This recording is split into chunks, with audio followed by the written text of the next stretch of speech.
Piece TV Bangla, মানবতা সমাধান। Line answer is sufficient. God himself paid the price. And Jesus said, I am. I'm a non-vegetarian. 21st century will belong to vegetarians. This cause of death in the world. Veg or non-veg? If I prove that an apple is better than a mango, that doesn't mean mango is prohibited. I have some problems with this. Man has become an animal. He's more like a lawyer than like a scientist. Quran is incomplete. There's a misconception. Neither a single verse which is against established science. And I challenge Dr. William Campbell. It's a different situation. I will not tempt God. I apologize if I've hurt the feelings of any Christian. It was just a reply to Dr. William Campbell's book. The brother has asked a very complicated question. The answer is very clear. Major minor religion, fraud is prohibited. Ask me a direct question. I'll be too willing to give you a reply. Is milk veg or non-veg? If this was not done, life on the earth would have ceased to exist. Then could you please prove it authentically? The word Trinity doesn't exist. It's CDC baat hai. Smoking is prohibited. That's final. I hope I have answered properly. It's illogical and unscientific. That does not mean Quran is wrong. It has really moved me.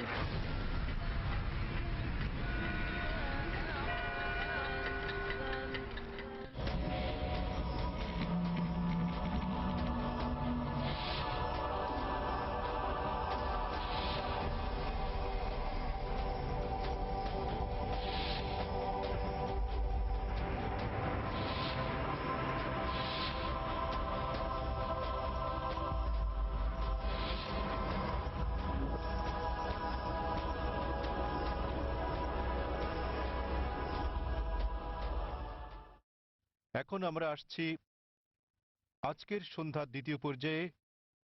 আজ একটা বিশেষ প্রশ্নোত্তর পর্ব রাখা হয়েছে doctor Zakir নায়েকের সাথে। এই পর্ব থেকে সর্বোচ্চ সুবিধা নেওয়ার জন্য দয়া করে নির্দেশনাগুলো মেনে চলুন।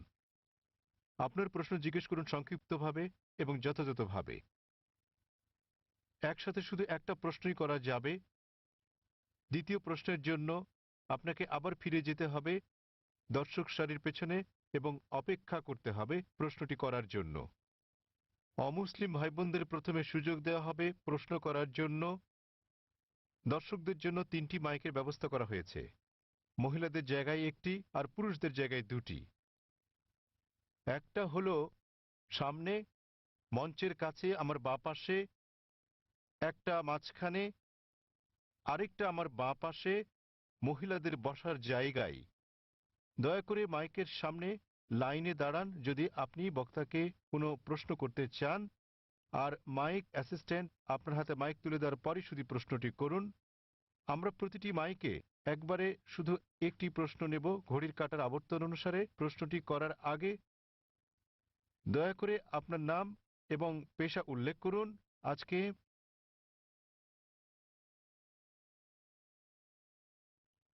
এটা আমাদের একটা বিশেষ অনুষ্ঠান, প্রশ্নোত্তর পর্ব।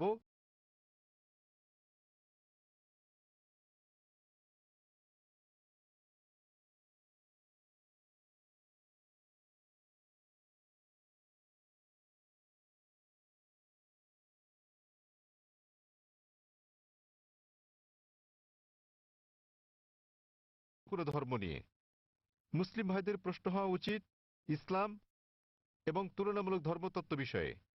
এখন আমি ডক্টর জাকির নায়েককে মঞ্চে আহ্বান করছি।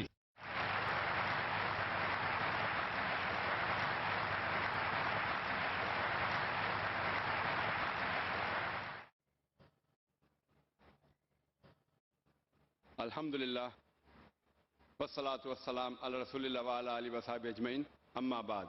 আউযু বিল্লাহি মিনাশ শাইতানির রাজীম, বিসমিল্লাহির রহমানির রহিম। ওয়া মান আহসানু ক্বাওলাম মিম্মান দাআ ইলাল্লাহি ওয়া আমিলা সালিহান ওয়া ক্বালা ইন্নানি মিনাল মুসলিমিন। রব্বি ইশরাহ লি সাদরি ওয়া ইয়াসসির লি আমরি ওয়াহলুল উকদাতাম মিন লিসানি ইয়াফকাহু কাওলি।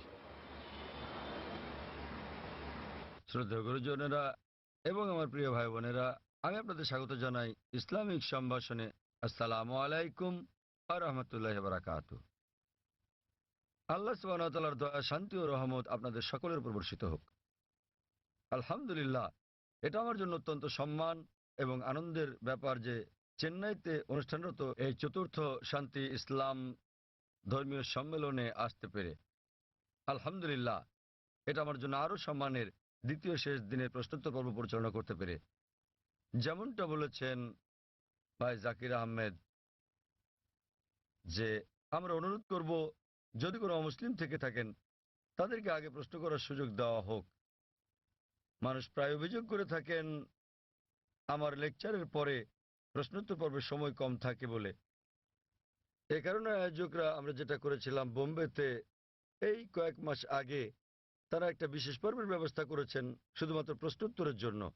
তাই আমরা প্রথমে অনুরোধ করবো, এখানে যদি কোনো অমুসলিম থাকেন যারা প্রশ্ন করতে চান তাহলে তারা আগে সুযোগ পাবেন। যদি অমুসলিম কোনো প্রশ্ন করতে চান তারা যে কোনো প্রশ্ন করতে পারেন, ইসলাম ধর্ম নিয়ে বা হিন্দু ধর্ম বা খ্রিস্টান ধর্ম নিয়ে যে কোনো প্রশ্ন।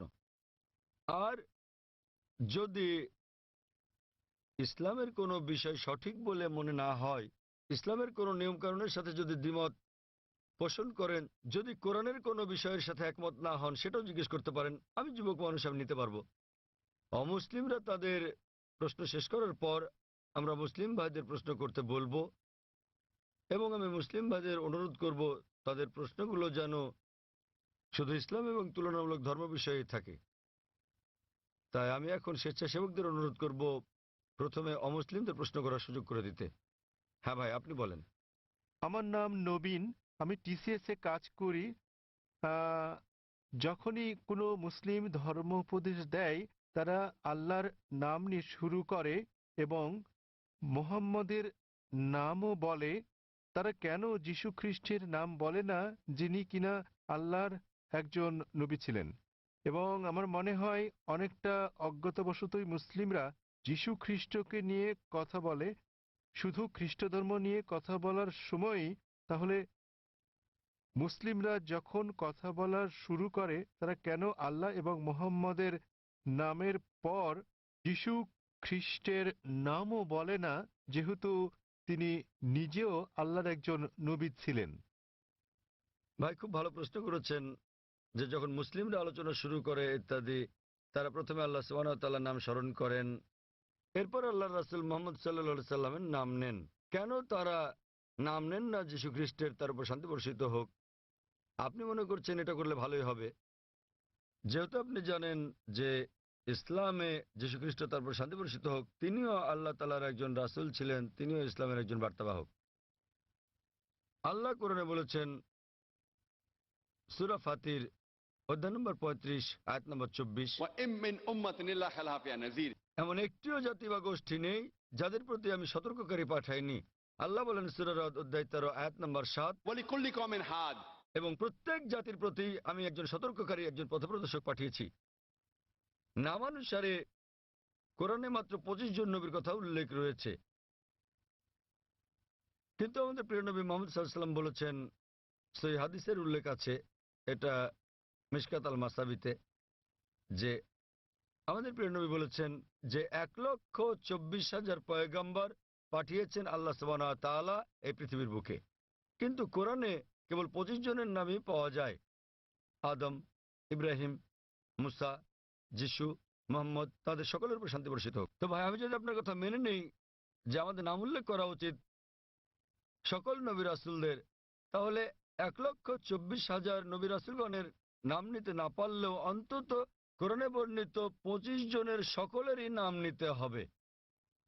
তাহলে ভেবে দেখেন প্রথম বাক্যটি কত বড় হয়ে যাবে। আপনি যেটা বুঝতে পারছেন না তা হলো যে সকল নবী রাসূল নবী মুহাম্মদ সাল্লাল্লাহু আলাইহি সাল্লামের আগে এসেছিলেন তাদের পাঠানো হয়েছিল শুধু তাদের লোকদের জন্য, শেষ সময়ের জন্য।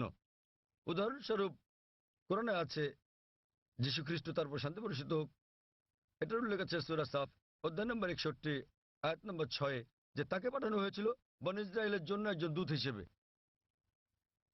এটা উল্লেখ আছে সূরা আলী ইমরানে অধ্যায় নম্বর 3 আয়াত নম্বর 49, যে যীশু খ্রিস্টকে তারপর শান্তি বর্ষিত হোক পাঠানো হয়েছিল একজন দূত হিসেবে বনী ইসরাইলের সন্তানদের জন্য। সুতরাং মুহাম্মদ সাল্লাল্লাহু আলাইহি ওয়াসাল্লামের আগে যারা এসেছেন সকল নবী রাসূলগণকে পাঠানো হয়েছিল তাদের নিজেদের লোকদের জন্য, সেই সময়ের জন্য। কিন্তু যেহেতু মুহাম্মদ সাল্লাল্লাহু আলাইহি সাল্লাম সর্বশেষ ও চূড়ান্ত নবী ছিলেন, তাকে শুধু আরব বা মুসলিমদের জন্য পাঠানো হয়নি, তাকে পাঠানো হয়েছিল সমগ্র মানব জাতির জন্য। এবং আল্লাহ বলেন সূরা আম্বিয়া অধ্যায় নম্বর 21 আয়াত নম্বর 107, ওয়ামা আরসালনাকা ইল্লা রাহমাতাল লিল আলামিন। আমি তো তোমাকে রহমত হিসেবে প্রেরণ করেছি সমগ্র পৃথিবীর জন্য, সমগ্র সৃষ্টি জগতের জন্য, সমগ্র মানবতার জন্য। সুতরাং মুহাম্মদ সাল্লাল্লাহু আলাইহি সাল্লাম যেহেতু সর্বশেষ এবং চূড়ান্ত নবী ছিলেন, তিনি শুধু মুসলিম বা আরবদের জন্য প্রেরিত হননি, এসেছিলেন সমগ্র মানবজাতির জন্য। এবং তিনি যে বার্তা নিয়ে এসেছিলেন তা শুধু একটা নির্দিষ্ট সময়ের জন্যই নয়, যেমনটা তার পূর্বে যারা এসেছিলেন তাদের বার্তা ছিল একটা নির্দিষ্ট সময়ের জন্য। কিন্তু যেহেতু নবী মুহাম্মদ সাল্লাল্লাহু আলাইহি সাল্লাম ছিলেন সর্বশেষ ও চূড়ান্ত নবী, তার বার্তা সময়ের বন্ধনে বাধা নয়, এটাকে অনুসরণ করতে হবে শেষ দিন পর্যন্ত। এ কারণে আপনি বর্তমানে যেখানেই থাকুন না কেন, হোক সে ভারত বা যুক্তরাষ্ট্র বা ইংল্যান্ড বা সৌদি আরব, পৃথিবীর যে কোনো প্রান্তে বর্তমানে আমাদের অনুসরণ করতে হবে সর্বশেষ ও চূড়ান্ত নবীকে, এবং তিনি হচ্ছেন নবী মুহাম্মদ সাল্লাল্লাহু আলাইহি সাল্লাম। যদিও ইসলামে সকল নবী রাসূলকেই আমরা সম্মান করি এবং আমরা যীশু খ্রিস্টকেও সম্মান করি, আমরা তাকে ভালোবাসি, তাকে শ্রদ্ধা করি, কিন্তু যীশু খ্রিস্ট তার উপর শান্তি বর্ষিত হোক নিজেই বলেছেন, এটার উল্লেখ আছে গসপেল অফ জন অধ্যায় নম্বর 16 অনুচ্ছেদ নম্বর 12 থেকে 14, আমি তোমাদের অনেক কথা বলতে চাই, কিন্তু এখন তোমরা তা সহ্য করতে পারবে না, কারণ যখন সত্যের আত্মা আসবেন তিনি তোমাদের পথ দেখাবেন। তিনি নিজে থেকে কিছু বলবেন না, যা শুনবেন তাই বলবেন, তিনি আমাকে সম্মানিত করবেন। সুতরাং এখানে যীশু খ্রিস্ট তার উপর শান্তি বর্ষিত হোক ভবিষ্যৎবাণী করেছেন সর্বশেষ ও চূড়ান্ত নবী মুহাম্মদ সাল্লাল্লাহু আলাইহি সাল্লামের আগমনের। এই কারণে আমরা বিশ্বাস করি যে যীশু খ্রিস্ট তার উপর শান্তি বর্ষিত হোক এই পৃথিবীতে আবার প্রত্যাবর্তন করবেন, এবং খ্রিস্টানরাও এটা বিশ্বাস করে। তিনি যখন আসবেন তিনি নিজেও আনুগত্য করবেন আল্লাহ সুবহানাহু ওয়া তাআলার, এবং সর্বশেষ ও চূড়ান্ত নবী মুহাম্মদ সাল্লাল্লাহু আলাইহি সাল্লামের শিক্ষা মেনে চলবেন। তাই এটাই হচ্ছে কারণ যে যখন কোনো মুসলমান কোনো বক্তব্য শুরু করতে যায় অথবা শাহাদাত দেয়, প্রথমেই সে এক এবং একমাত্র আল্লাহ সুবহানাহু ওয়া তাআলার নাম স্মরণ করে, শুধু তিনি একমাত্র উপাসনার যোগ্য, আর কেউ নয়। এবং আমরা সর্বশেষ ও চূড়ান্ত নবী অর্থাৎ মুহাম্মদ সাল্লাল্লাহু আলাইহি ওয়াসাল্লামের উপর বিশ্বাস স্থাপন করি, কারণ তিনি এমন এক পয়গম্বর যার শিক্ষা দীক্ষা আজ অনুসরণযোগ্য। পূর্ববর্তী সকল নবী রাসূলগণ ছিলেন সময়ের গণ্ডীভুক্ত একটা নির্দিষ্ট সময়ের জন্য এবং একটা নির্দিষ্ট গোত্রের লোকদের জন্য। যেহেতু নবী মুহাম্মদ সাল্লাল্লাহু আলাইহি ওয়াসাল্লামকে পাঠানো হয়েছে সমগ্র মানবজাতির জন্য এবং তার বার্তা সময়ের গণ্ডীভুক্ত নয়, এ কারণে আমরা তার নাম উল্লেখ করে থাকি। অন্যথায় ইসলামে আমাদের সকল নবীদেরকেই সম্মান করতে হয়। আর আমি যদি আপনার কথা মেনে নেই, যেভাবে আগে বলেছিলাম আমার লেকচার শুরুর সময়, আমাকে বলতে হবে আল্লাহর নাম যিনি সর্বময়, সর্বোচ্চ, ক্ষমাশীল, এবং তার নবীদের নাম আদম এবং নূহ, তারপর সালেহ, ইদ্রিস, ইব্রাহিম, ইসমাইল, ইসহাক, মুসা, ঈসা, এবং তারপর আরো কারো নাম বলে আমি বলতে পারি মুহাম্মদ সাল্লাল্লাহু আলাইহি ওয়াসাল্লাম। আমরা যখনই মুহাম্মদ সাল্লাল্লাহু আলাইহি ওয়াসাল্লামের নাম উল্লেখ করি অন্য সকল নবীরা হয়তো অন্তর্ভুক্ত হন, কেননা এই কিতাব পবিত্র কোরআন যা কিনা নাজিল হয়েছিল নবী মুহাম্মদ সাল্লাল্লাহু আলাইহি ওয়াসাল্লামের উপর, এখানে বলা আছে যে প্রত্যেক মুসলমানের দায়িত্ব আল্লাহ সুবহানাহু ওয়া তাআলার সকল নবী রাসূলগণকে সম্মান করা, এমনকি যদিও তাদের নাম পবিত্র কোরআনে উল্লেখ নাও থাকে। সুতরাং আমরা তাদের ভালোবাসি, তাদের সম্মান করি, কিন্তু আমাদেরকে নাম নিতে হবে সর্বশেষ ও চূড়ান্ত নবীরই, যেহেতু তার বাণী আজও অনুসরণ করা হচ্ছে। আশা করি উত্তরটা পেয়েছেন।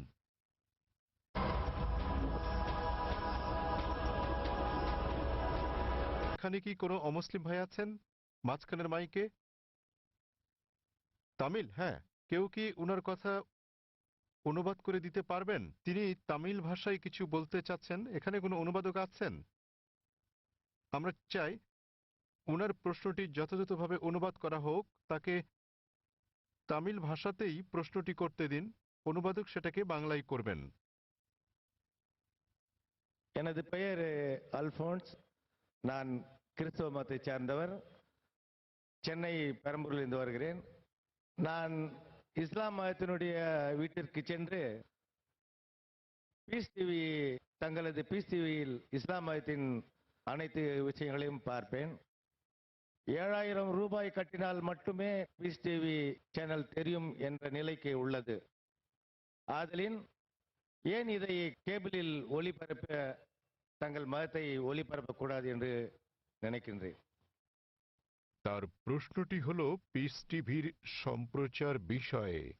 তিনি জিজ্ঞাসা করেছেন কেন পিস টিভি, কেবল টিভি বা অন্যান্য স্থানীয় কেবল চ্যানেলে সম্প্রচার হয় না।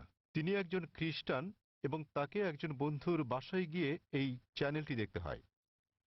ভাই প্রশ্ন করেছেন যে তিনি একজন খ্রিস্টান এবং তিনি জানেন যে পিস টিভি স্যাটেলাইটের মাধ্যমে সম্প্রচার করা হয়, কেন কেবল অপারেটররা তাদের চ্যানেলে পিস টিভিকে রাখেন না? ভাই এটা কেবল অপারেটরদেরকে জিজ্ঞেস করতে হবে। আমরা যা করছি তাহলে আমরা খেয়াল রাখছি যে পিস টিভি চালু আছে এবং এটা পৃথিবীর যে কোনো প্রান্ত থেকে দেখা যায় কিনা। আলহামদুলিল্লাহ আমরা পিস টিভির 6টি আলাদা স্যাটেলাইট থেকে সম্প্রচার করছি এবং এটা পুরো পৃথিবী জুড়ে পৌঁছে যাচ্ছে। এশিয়া, মধ্যপ্রাচ্য, আফ্রিকা, অস্ট্রেলিয়া, ইউরোপ, উত্তর আমেরিকা, দক্ষিণ আফ্রিকা, সমগ্র বিশ্ব জুড়ে। আর ভারতের বিভিন্ন জায়গায় কেবল অপারেটররা পিস টিভিকে তাদের তালিকায় যোগ করেছেন, কেউ কেউ করছেন না। আপনি তাদেরকে জিজ্ঞেস করতে পারেন কেন তারা পিস টিভিকে তাদের তালিকায় যোগ করছেন না।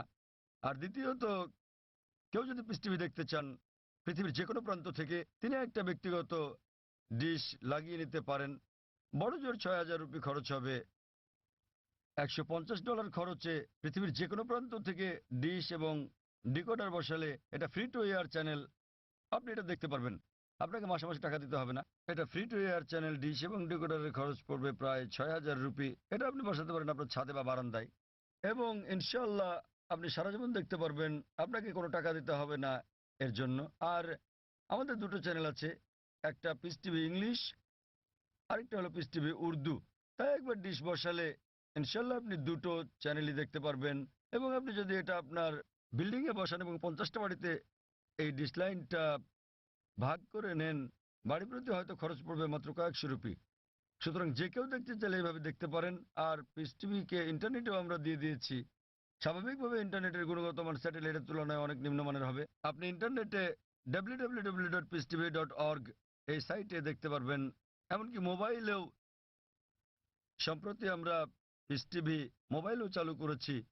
আপনার কাছে যে হ্যান্ডসেটই থাকুক না কেন, নোকিয়া অথবা আইফোন, আমরা চেষ্টা করছি বিশ্বের 80% হ্যান্ডসেটের জন্য এটাকে সহজলভ্য করতে। তবে ফোনটা যত উঁচু মানের হবে, যদি আপনি তৃতীয় প্রজন্মের ফোন নিয়ে থাকেন এর মান অনেক উন্নত হবে। যদি ওয়াইফাই ব্যবহার করেন উন্নত মান পাবেন। সুতরাং হ্যান্ডসেটের উপর নির্ভর করে আপনি মোবাইলেও পিস টিভি দেখতে পারেন। এটা সম্পূর্ণ বিনামূল্যে। এর ওয়াপ ইন্টারনেটের জন্য www.peacetv.org, মোবাইলের জন্য এর ওয়াপ wap.peacetv.org। আশা করি উত্তরটা পেয়েছেন। হ্যাঁ বোন, আপনার প্রশ্নটি করুন। শুভ সন্ধ্যা, আমার নাম নিখিলা। আমি ডেন্টালের একজন ছাত্রী। ইসলাম সম্পর্কে আমার জ্ঞান আসলেই কম। আমি যতটুকু জানি আমার বন্ধুদের কাছ থেকে শুনেছি। আমার প্রশ্ন হচ্ছে, আমি একটি পোস্টারে দেখেছি যে বলা আছে সঙ্গীত এবং নৃত্য ইসলামে গ্রহণযোগ্য নয়। এটা কেন? মানে আমি বলতে চাইছি যে আপনি এটা এমনি এমনি বলতে পারেন না যে গান বাজনা বা নৃত্য করো না। যেমন আপনি যদি বলেন যে ভরতনাট্যম বা অন্য কোনো নৃত্যের ব্যাপারে যেখানে সঙ্গীত আছে, এমনকি এমনিতেও আমরা সঙ্গীতের মাধ্যমে ঈশ্বরের প্রশংসা বা নিজেদের আবেগ প্রকাশ করে থাকি, তাহলে গান বাজনা গ্রহণযোগ্য নয় কেন? বোন জিজ্ঞেস করলেন যে কেন ইসলাম ধর্মের সঙ্গীত এবং নৃত্য নিষিদ্ধ। প্রথমে আমি সঙ্গীত নিয়ে বলছি, এরপরে নৃত্য। সঙ্গীতের ব্যাপারে বলা যাবে, আমাদের প্রিয় নবী মুহাম্মদ সাল্লাল্লাহু আলাইহি ওয়াসাল্লাম বলেছেন যে সঙ্গীতের বাদ্যযন্ত্র সাধারণ নিয়মে সবই নিষিদ্ধ, তবে তিনি যেটার অনুমতি দিয়েছিলেন সেটা দাফ। একপাশে খোলা ড্রাম, যাকে বলা হয় ডাফ বা ডাফলি। বাকি সবগুলোই নবী নিষিদ্ধ করেছেন, কারণ আপনি যদি ভেবে দেখেন এটা আপনাকে দূরে নিয়ে যায় আল্লাহ সুবহানাহু ওয়া তাআলার জিকির থেকে, সর্বশক্তিমানকে স্মরণ করা থেকে।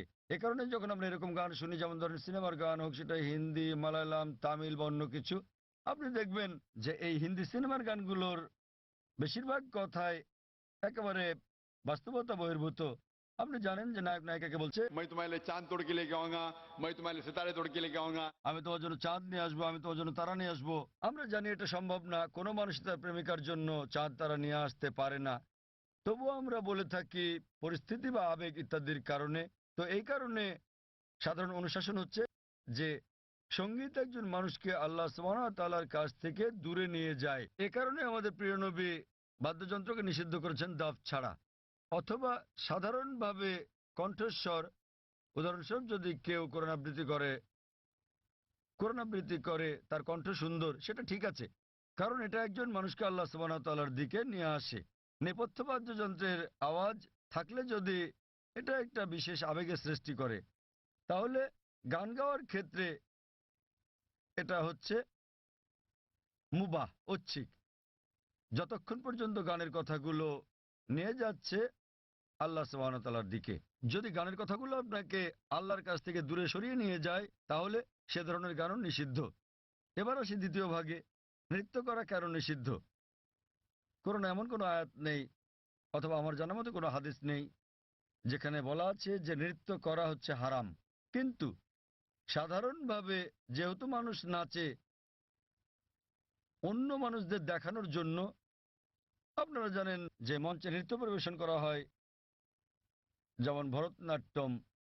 আপনি মঞ্চে ভরতনাট্যম করছেন আর হাজার হাজার লোক আপনাকে দেখছে। সাধারণভাবে যদি হিজাবের দিক থেকে বলি, আমরা চাইবো না যে উন্মুক্ত হোক আমাদের মহিলারা, আমাদের মায়েরা, আমাদের বোনেরা, আমাদের কন্যারা মঞ্চে উঠুক আর হাজার হাজার লোক তাদের দেখুক। তো যে কোনো পেশা যেখানে শরীরকে প্রদর্শন করা হয়ে থাকে মানুষকে বিনোদন দেওয়ার জন্য, সেটা নিষিদ্ধ। এই কারণেই মানুষজনের সামনে নাচা অথবা নাচ করা কোনো পার্টিতে যেখানে বিপরীত লিঙ্গের মানুষেরা থাকে, বেশিরভাগ ক্ষেত্রে নাচের নিয়মগুলো এগুলো ইসলামী শরিয়ার বিরুদ্ধে যায়।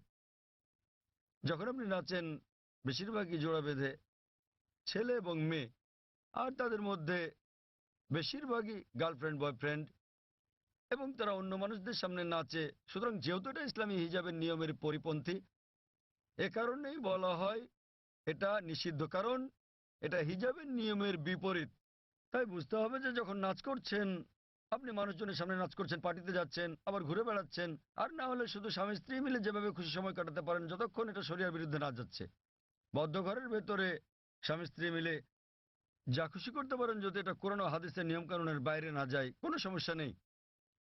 কিন্তু যেহেতু বেশিরভাগ সময় নাচ শরীরকে প্রদর্শন করে থাকে, এতে গান থাকে, নাচ থাকে, আপনি মঞ্চে উঠছেন না, লোকেরা আপনাকে দেখছে, তাই এটা শরিয়ার হিজাবের নিয়মের বিরুদ্ধে। এ বিষয়ে আমার ভিডিও ক্যাসেট দেখেন, ইসলামে নারীর অধিকার আধুনিক না সেকেলে, সেখানে বিস্তারিত আছে কেন আমরা মুসলিমরা নারীদের নিরাপত্তা দেই, ভালোবাসি, তাদেরকে কি চোখে দেখি। যেহেতু আমরা নারীদের ভালোবাসি, আমরা তাদের নিরাপত্তা দেই এবং আমরা তাদের প্রদর্শন করতে চাই না। এই কারণেই যে সমস্ত পেশায় প্রকাশ্যে গান গাওয়া বা নাচ করা অথবা মডেলিং এর ব্যাপার আছে সেগুলো নারীর জন্য নিষিদ্ধ। আশা করি উত্তরটা পেয়েছেন।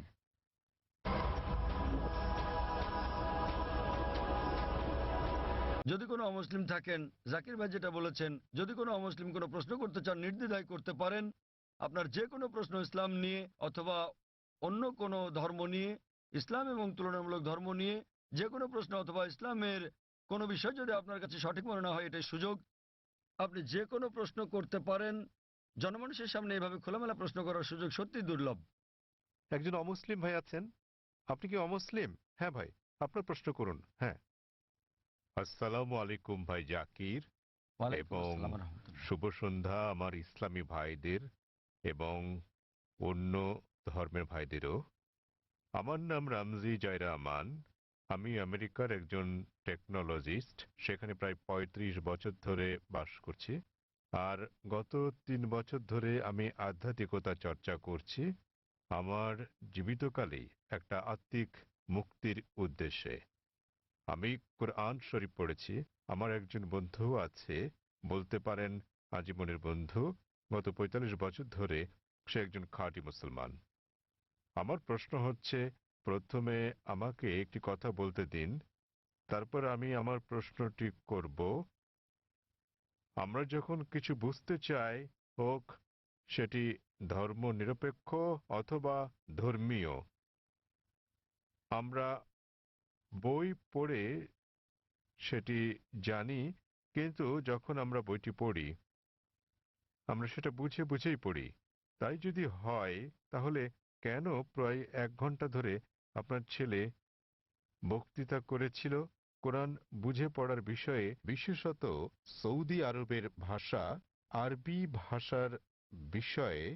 কেননা আমি যা অনুভব করি এবং চর্চা করি যে কোরআন ভাষার অনেক ঊর্ধ্বে, তো প্রত্যেক মুসলমানের আরবি ভাষা শিখতে হবে।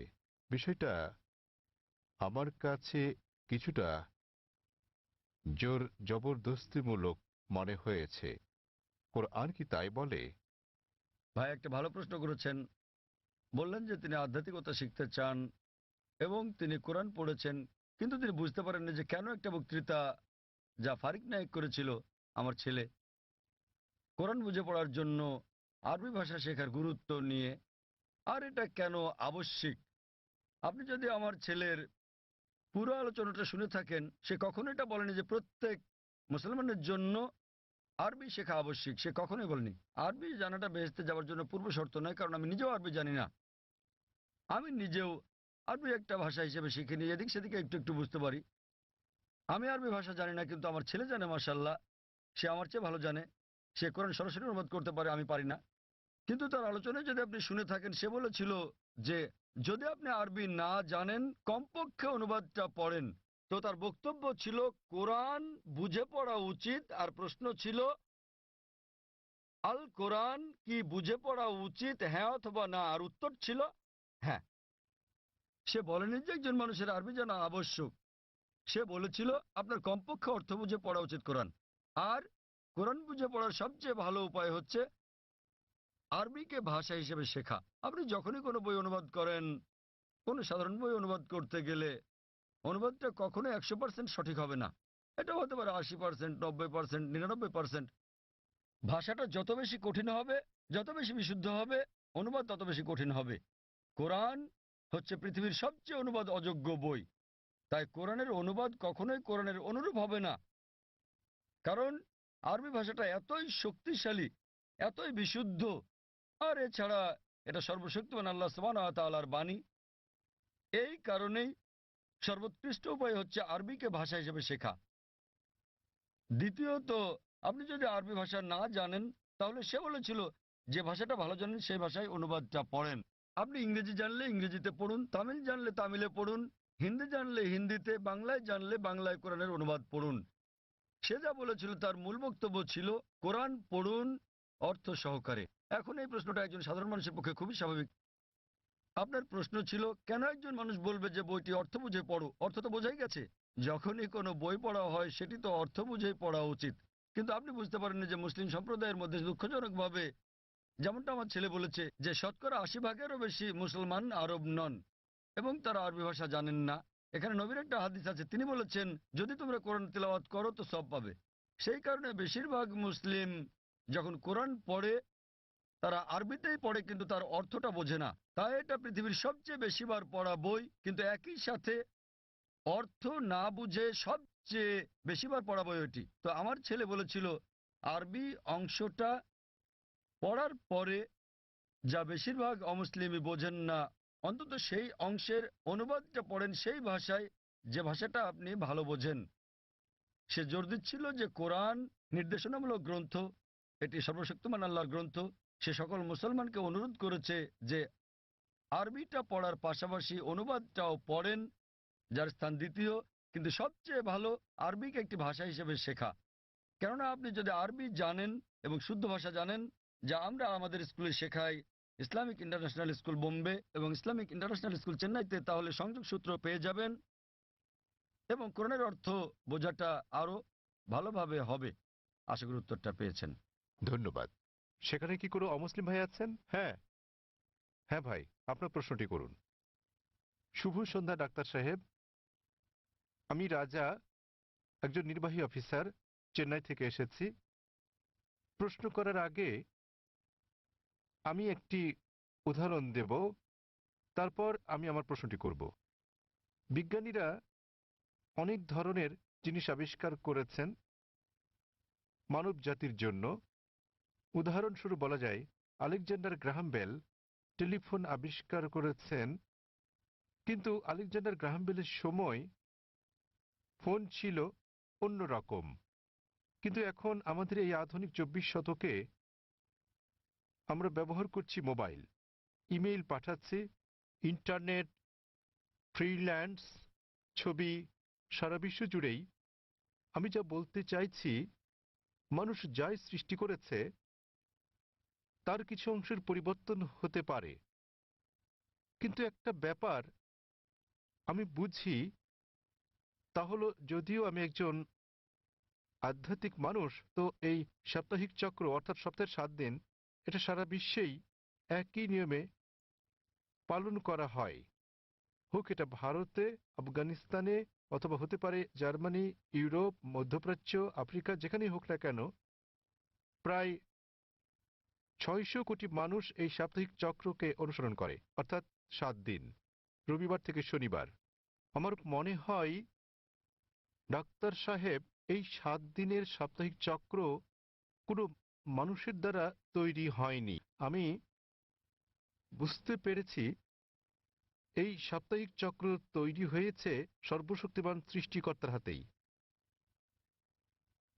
আমি প্রশ্ন করতে চাই যে এই 7 দিনের চক্রের কথা কি কোনো ধর্মগ্রন্থে লেখা আছে?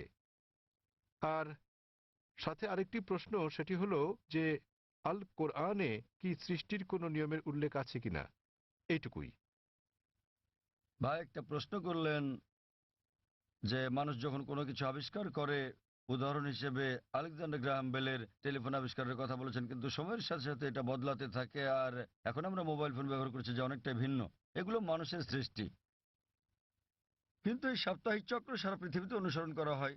এটা সর্বশক্তিমান আল্লাহর সৃষ্টি, সর্বশক্তিমান আল্লাহর সৃষ্টি, সেজন্য এটা সমগ্র পৃথিবীতে অনুসরণ করা হয়। তিনি জানতে চান যে এই পৃথিবীর এই আবিষ্কারের কথা কোরআনে অথবা আগের ধর্মগ্রন্থগুলোতে উল্লেখ আছে কি না। ভাই আপনাকে একটা কথা বলি, আমি আপনার সঙ্গে একমত। মানুষ যখন কোনো কিছু আবিষ্কার করে সেটার বিবর্তন হতে থাকে, উন্নতি হতে থাকে, শুধুমাত্র আল্লাহরটা ছাড়া। আল্লাহ হলেন নিখুঁত। তিনি কিছু সৃষ্টি করলে সেটা নিখুঁতভাবে সৃষ্টি করেন, অথবা তিনি ধাপে ধাপে এটাকে উন্মোচন করতে পারেন, কারণ সৃষ্টির জন্য তিনি যেটা সৃষ্টি করেছেন মানুষের জন্য তারা বুঝতে নাও পারে। উদাহরণস্বরূপ তিনি অনেক নবী পাঠিয়েছেন। প্রথম নবী ছিলেন আদম আলাইহিসসালাম, এবং তারপর অনেক নবী পাঠিয়েছেন, 1,24,000। সর্বশেষ নবী মুহাম্মদ সাল্লাল্লাহু আলাইহি সাল্লাম, তিনি অনেক বাণী পাঠিয়েছেন, অনেক গ্রন্থ। কিছু কিছু গ্রন্থের কথা কোরআনে উল্লেখ আছে, তাওরাত, জবুর, ইনজিল, এবং সর্বশ্রেষ্ঠ কোরআন। এমন না যে সর্বশক্তিমান আল্লাহ কোরআনের সম্পর্কে জানতেন না। ওই সময় মানুষ সেই বার্তাটা গ্রহণ করার উপযুক্ত ছিল না, তাই মানুষের অনুধাবন ক্ষমতার উপর ভিত্তি করে তিনি একের পর এক গ্রন্থ পাঠিয়েছেন। যখন তিনি দেখলেন যে মানুষ এবার মর্ম বুঝতে পারবে, তখন তিনি সর্বশেষ চূড়ান্ত গ্রন্থ আর সর্বশেষ চূড়ান্ত নবী মুহাম্মদ সাল্লাল্লাহু আলাইহি সাল্লামকে পাঠালেন। এবার আপনার প্রশ্নে আসি, সাপ্তাহিক চক্রের ব্যাপারে। 7 দিন সমগ্র পৃথিবীতে অনুসরণ করা হয়। আপনি বলেছেন রবিবার থেকে শনিবার। এই 7 দিনের চক্র সারা পৃথিবীতেই আছে, কিন্তু এটা সব জায়গায় এক নয়। আপনি যদি যান কোনো মুসলিম দেশে, রবিবার ছুটির দিন নয়, শুক্রবার ছুটির দিন। তাই এটা রবিবার থেকে শনিবার নয়, এটা শুক্রবার থেকে বৃহস্পতিবার। কিন্তু এটা 7 দিনই। তো এই 7 দিনের চক্রটা একই আছে, দিনগুলো ভিন্ন হতে পারে, যেমন এইসব ছুটির দিন ইত্যাদি। আর একইভাবে আপনি যদি বাইবেল পড়েন, বাইবেলের 7 দিনের কথা বলে থাকে সৃষ্টিকালের ব্যাপারে। এমনকি ইহুদি ধর্মগ্রন্থ এই কথা বলা আছে, পবিত্র কোরআনে ওই কথা আছে, হাদিসে ওই কথা বলে থাকে।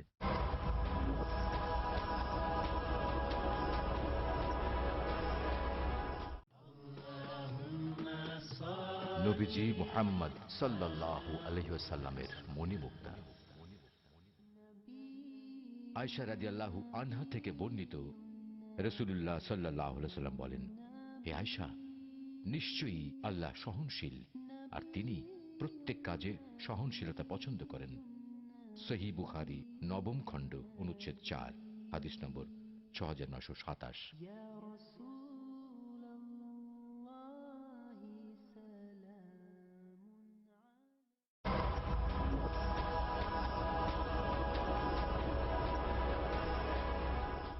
কোরআনে বলা আছে অনেক জায়গায় যে সর্বশক্তিমান আল্লাহ পৃথিবী তৈরি করেছেন 6 দিনে, 6টি পর্যায়ে। এ ব্যাপারে পবিত্র কোরআন এবং অন্যান্য ধর্মগ্রন্থ প্রায় একই কথা বলা আছে, কিন্তু ভালোভাবে দেখলে অনেক পার্থক্য আছে। কোরআন যেভাবে বলেছে তা অনেক বেশি বিজ্ঞানসম্মত। অন্যান্য ধর্মগ্রন্থের কথা অতটা বিজ্ঞানসম্মত নাও হতে পারে। উদাহরণস্বরূপ বাইবেলে এই ব্রহ্মাণ্ডের সৃষ্টি বিষয়ে বলা আছে, সেখানে বলা আছে সর্বশক্তিমান ঈশ্বর 6 দিনে পৃথিবী তৈরি করলেন এবং 7ম দিনে বিশ্রাম নিলেন। এর মানে ঈশ্বরেরও বিশ্রামের প্রয়োজন হয়। কোরআনও বলে যে সর্বশক্তিমান আল্লাহ 6 দিনে পৃথিবী তৈরি করলেন, কিন্তু এটা বলেন যে 7ম দিনে বিশ্রাম নিয়েছেন। কেন? কারণ পবিত্র কোরআনে আছে সূরা বাকারা অধ্যায় নম্বর 2 আয়াত নম্বর 255, এটা আয়াতুল কুরসি। আল্লাহু লা ইলাহা হাইয়ুল কাইয়ুম লা তাখুযুহু সিনাতুন ওয়া লা নাওম লাহু মা ফিস সামাওয়াতি ওয়া মা ফিল আরদ। যে তিনি চিরকালীন, তিনি সর্বশক্তিমান, তিনি একক, কোনো তন্দ্রা তাকে স্পর্শ করে না, তার বিশ্রামের দরকার নেই। সর্বশক্তিমান আল্লাহর কোনো ঘুমের প্রয়োজন নেই, তার বিশ্রামেরও প্রয়োজন নেই, তাহলে তার বিশ্রামের প্রশ্নটা আসে কি করে? তাই অনেক কিছুতেই মিল পাওয়া যাবে, কিন্তু সব নয়। কেউ যদি বলে যে ঈশ্বরের বিশ্রাম প্রয়োজন, যেমন আমি বা আপনি আমাদের মানুষের বিশ্রাম প্রয়োজন, সর্বশক্তিমানের কোনো বিশ্রাম প্রয়োজন নেই, তো এখানে পার্থক্যটা। বাইবেলে যা বলা আছে তা হলো 24 ঘন্টা করে 6টি পর্যায়, 24 ঘন্টার 6টি সময়। আমরা বিজ্ঞানীরা বলে থাকি যে 24 ঘন্টার 6টি দিনে এই পৃথিবী তৈরি করা সম্ভব নয়। তো বিজ্ঞানীরা বাইবেলের ওল্ড টেস্টামেন্টের এই বর্ণনার সাথে দ্বিমত পোষণ করেন। আর কোরআনের কথায় আসি, কোরআন কখনোই বলেনি যে সর্বশক্তিমান আল্লাহ 24 ঘন্টার 6 দিনে এটা তৈরি করেছেন। আরবি শব্দ ইয়াম, বহুবচনে আয়াম, যা কোরআনে উল্লেখ আছে, এর দুটো মানে আছে। ইয়মের একটা মানে হলো সাধারণ 24 ঘন্টার একদিন বলতে যা আমরা বুঝি, আরেকটা মানে হচ্ছে পর্যায়। এটা যে কোনো দৈর্ঘ্যের হতে পারে, যেমন একটা যুগ। আর বিজ্ঞানীদের এটা মেনে নিতে কোনো সমস্যা নেই যে ব্রহ্মাণ্ড 6টি যুগে তৈরি হয়েছে, 6টি দীর্ঘ সময়ে, হতে পারে লক্ষ লক্ষ বছর ধরে, তাতে কোনো অসুবিধা নেই। এখানে পার্থক্যটা। জগতের সৃষ্টির রহস্যের ব্যাপারে কোরআনে শত শত আয়াত আছে এই জগতের সৃষ্টি রহস্য নিয়ে। আমি এটার উপর একটা লেকচার দিতে পারি, কিন্তু এখানে সময় নেই। আমি শুধু কয়েকটা উদাহরণ দেব। কোরআন পৃথিবীর সৃষ্টি রহস্য নিয়ে কি বলে তাই নিয়ে সেখানে অনেক কথাই বলা আছে, কিন্তু কোরআনে যা বলা আছে এর অধিকাংশই কোরআন নাজিলের সময় আমরা জানতাম না। কোরআন যখন 1400 বছর আগে নাজিল হয়েছিল, এসব কথা অজানা ছিল। উদাহরণস্বরূপ, আজ একজন বিজ্ঞানীকে জিজ্ঞেস করলে তিনি উত্তর দেবেন। আমরা যদি বলি যে কিভাবে পৃথিবীর সৃষ্টি হলো, তাহলে তিনি বলবেন যে প্রথমে এখানে ছিল একটি নীহারিকা, তারপর একটা গৌণ বিচ্ছেদ ঘটল, বিগ ব্যাং, যা থেকে জন্ম নিল ছায়াপথ, তারকামণ্ডলী, গ্রহসমূহ, সূর্য, এমনকি পৃথিবী যেখানে আমরা বাস করি। এটা কয়েকজন বিজ্ঞানী আবিষ্কার করেছিলেন প্রায় 35-40 বছর আগে, আর এটাকে বলা হয়ে থাকে বিগ ব্যাং, যেটা 40 বছর আগে আবিষ্কৃত হয়েছে। আর যেটাকে আজকে বিজ্ঞানীরা বলছেন বিগ ব্যাং, এটা কোরআনে বলা হয়েছে 1400 বছর আগে। সূরা আম্বিয়া অধ্যায় নম্বর 21 আয়াত নম্বর 30 বলা হয়েছে যে আওয়ালাম ইয়ারাল্লাযিনা কাফারু, অবিশ্বাসীরা কি দেখে না আন্নাস সামাওয়াতি ওয়াল আরদা কানাত রাতকান ফাতাকনাহুমা, যে আকাশমণ্ডলী ও পৃথিবী একত্রিত ছিল, অতঃপর আমি পৃথক করে দিলাম। এখানে কোরআন এই ব্রহ্মাণ্ডের সৃষ্টি বিষয়ে সংক্ষেপে বলে দিচ্ছে যে আকাশমণ্ডলী ও পৃথিবী একত্রিত যুক্ত ছিল, এরপর আমি তাদের পৃথক করে দিলাম।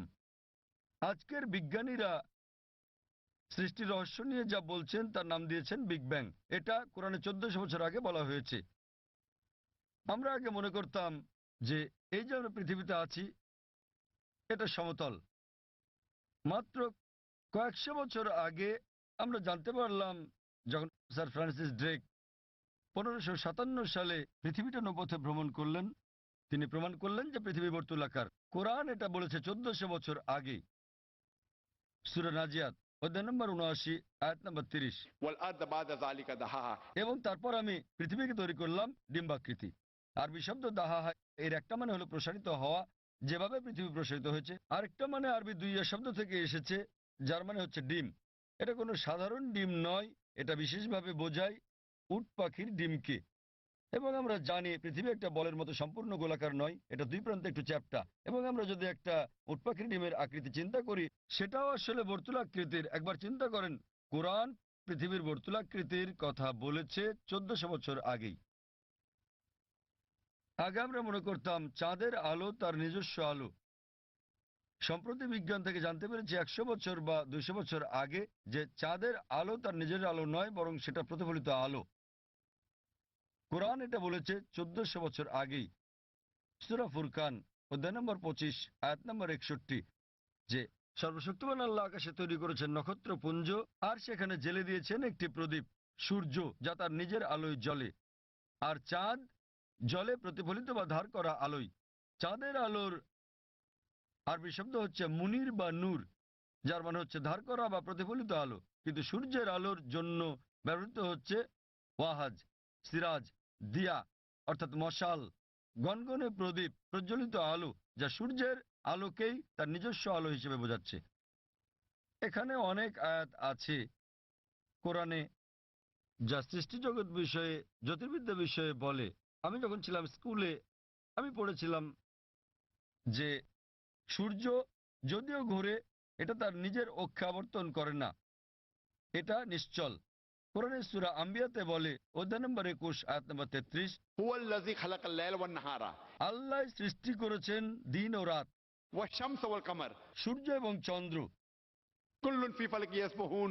প্রত্যেকে তার নিজ কক্ষপথে বিচরণ করছে। কোরআন বলছে সূর্য এবং চন্দ্র আবর্তন করা ছাড়াও তাদের নিজস্ব অক্ষের উপর ঘুরছে।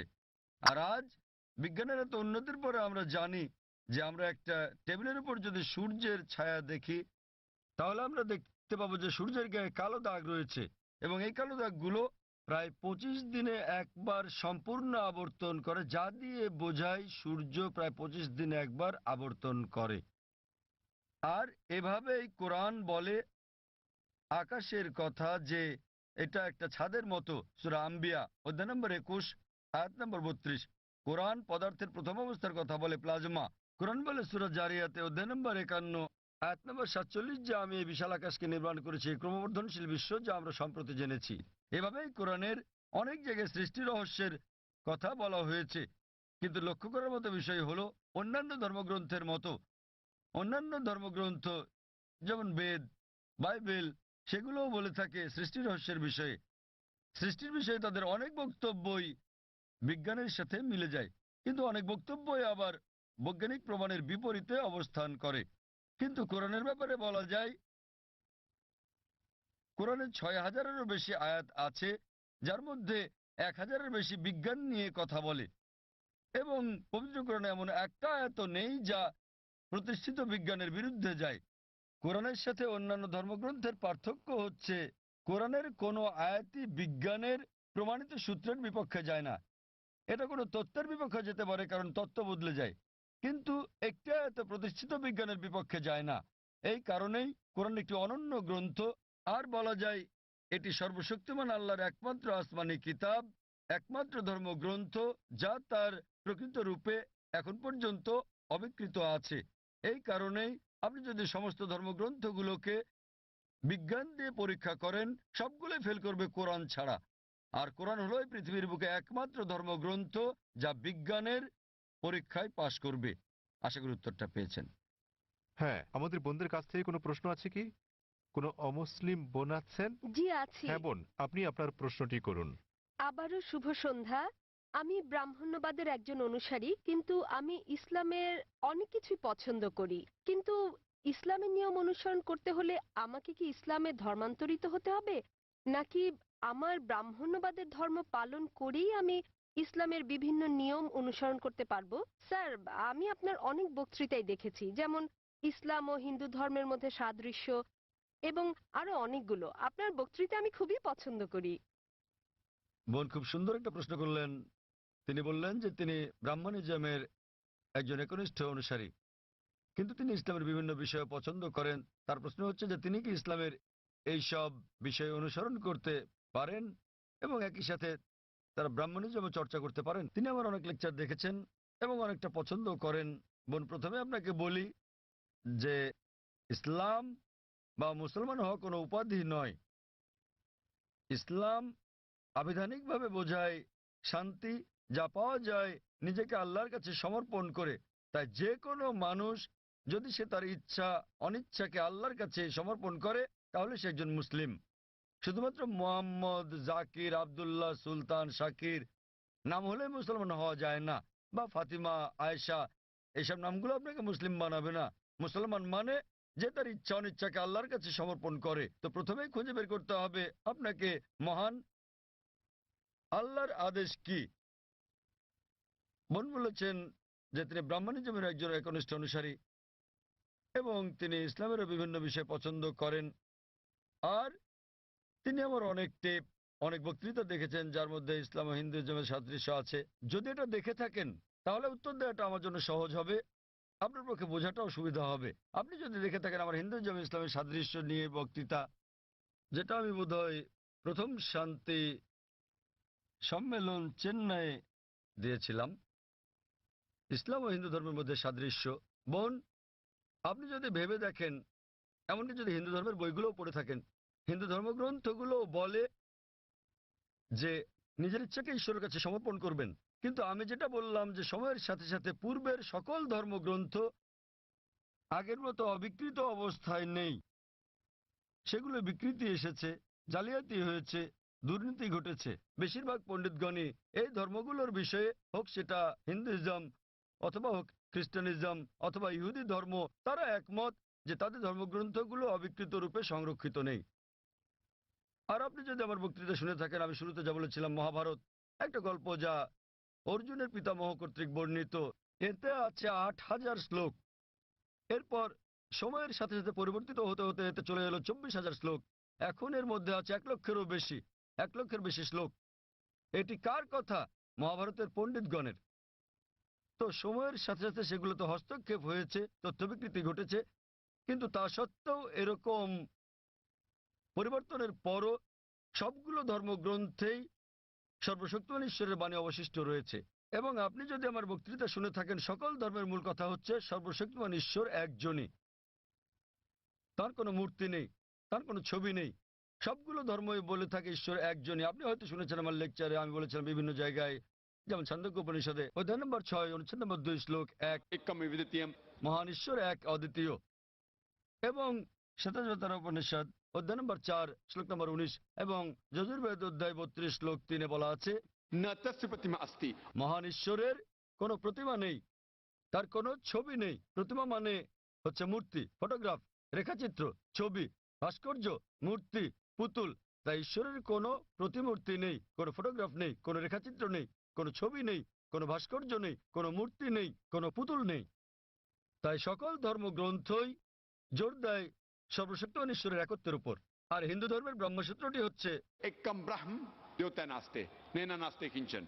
भगवान एक ही है, दूसरा नहीं है, नहीं है, नहीं है, जरा भी नहीं है। ঈশ্বর একজনই, দ্বিতীয় কেউ নেই, কেউ নেই, কেউ নেই, কোথাও কেউ নেই।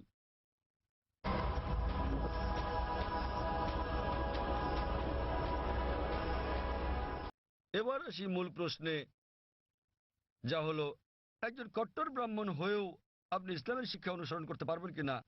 বোন, একজন সাধারণ ব্রাহ্মণের পক্ষে মুসলিম হওয়ার চেষ্টা করাটা কঠিন, কিন্তু যদি কঠোর ব্রাহ্মণ হয়ে থাকেন, বেদকে কঠোরভাবে মেনে চলেন, তাহলে আপনার ইচ্ছা অনিচ্ছা ঈশ্বরের কাছে সমর্পণ করতেই হবে।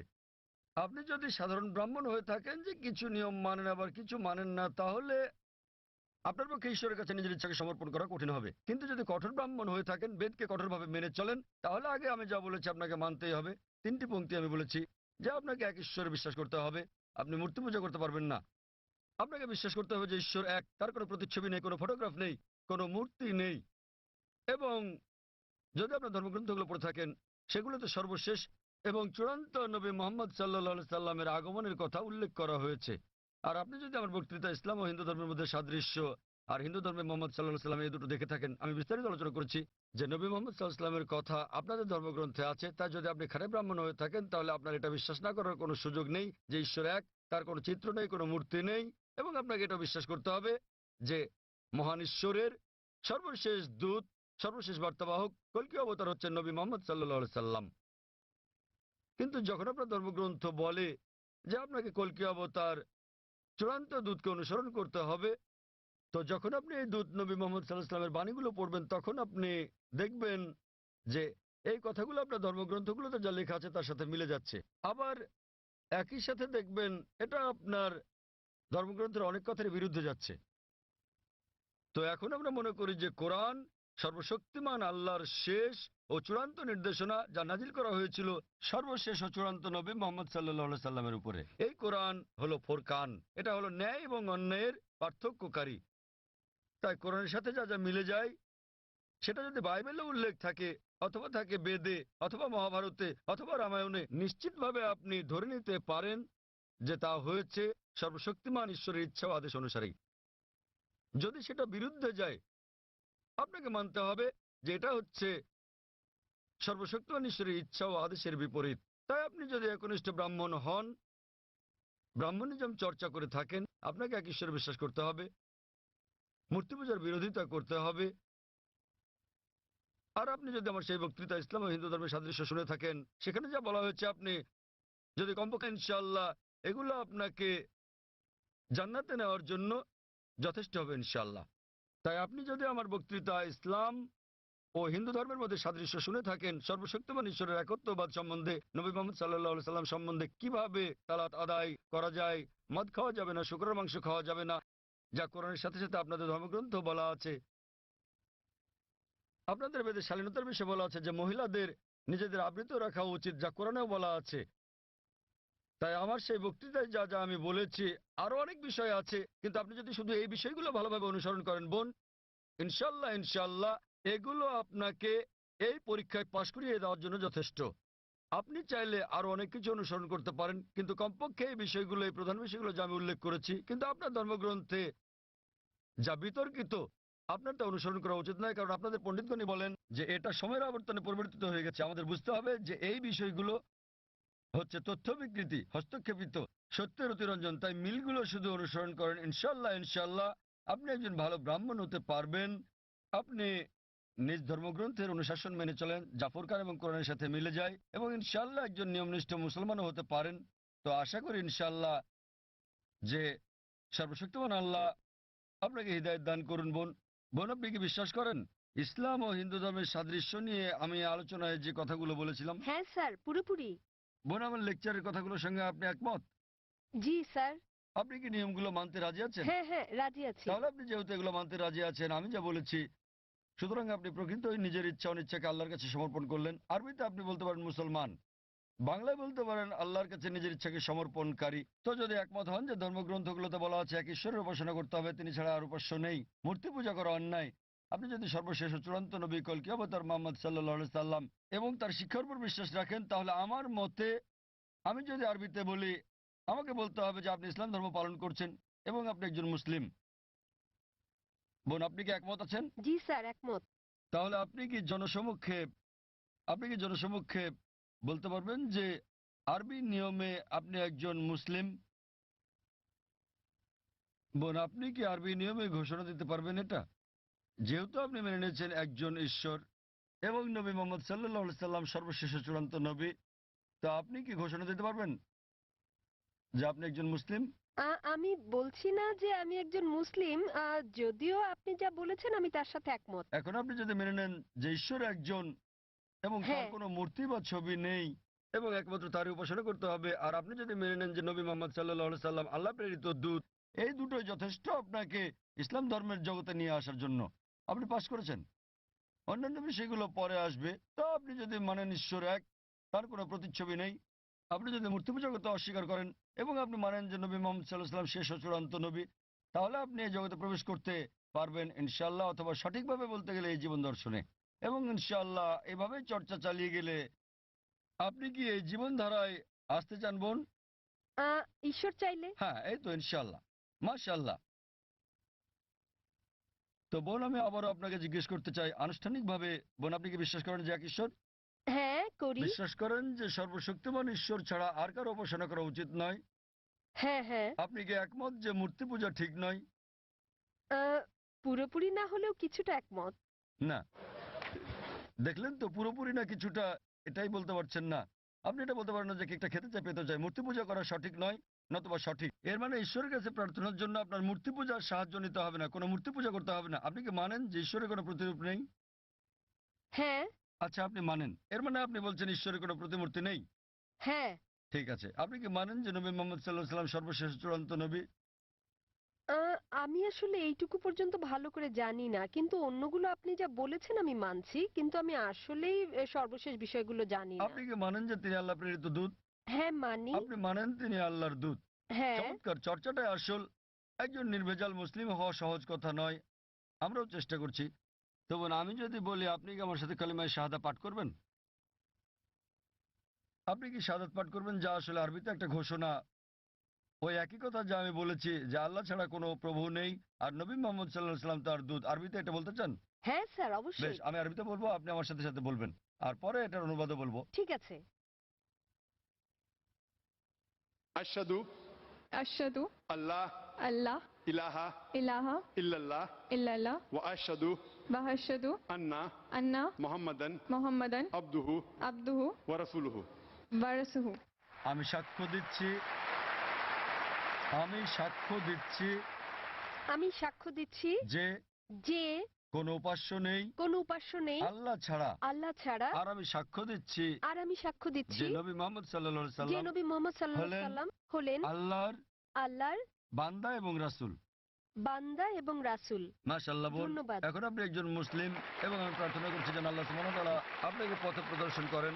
আর আমি চাই যে ইনশাআল্লাহ সকল ভাই বোনেরা যখনই কেউ ইসলাম গ্রহণ করবেন আপনারা তাকে জ্ঞানের দিক থেকে সাহায্য করবেন, এভাবেই আপনারা সমাজসেবা করতে পারেন।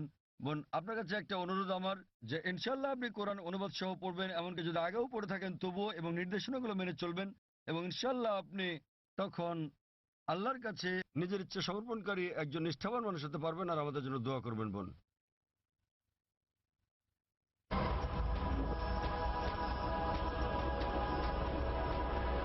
কোনো অমুসলিম ভাই আছেন? হ্যাঁ, ঠিক আছে। আমার নাম বালা। এমনিতে আমি একজন সাধারণ ইঞ্জিনিয়ার। আমি নিজেও এটা দৃঢ়ভাবে বিশ্বাস করি যে সমগ্র সৃষ্টি জগতের জন্য একজনই স্রষ্টা থাকা উচিত। কিন্তু আমার প্রশ্নটা হচ্ছে, সৃষ্টি নিজেই, ধরুন যে এই পৃথিবী স্রষ্টা নন, কি নিজে নিজেকে ধ্বংস করতে পারে? স্রষ্টা কি জগতের ধ্বংস সম্বন্ধে কিছু বলেছেন? ভাই একটা প্রশ্ন করলেন যে তিনি একমাত্র স্রষ্টা একজনই এবং এই বিশ্বব্রহ্মাণ্ড সবকিছু তিনি সৃষ্টি করেছেন। এই স্রষ্টা কি নিজে পৃথিবী ধ্বংস করতে পারেন? এর কোনো উল্লেখ আছে কি না? আপনি যদি কোরআন পড়েন, যা সৃষ্টিকর্তা আল্লাহ সুবহানাহু ওয়া তাআলার সর্বশেষ চূড়ান্ত বার্তা, এটা বলা আছে যে তিনি এই ব্রহ্মাণ্ড তৈরি করেছেন এবং তিনি একদিন এটা ধ্বংস করে দেবেন, এটা বলা আছে। এবং যখন এটা ধ্বংস করবেন তিনি নতুন আরেকটা সৃষ্টি করবেন।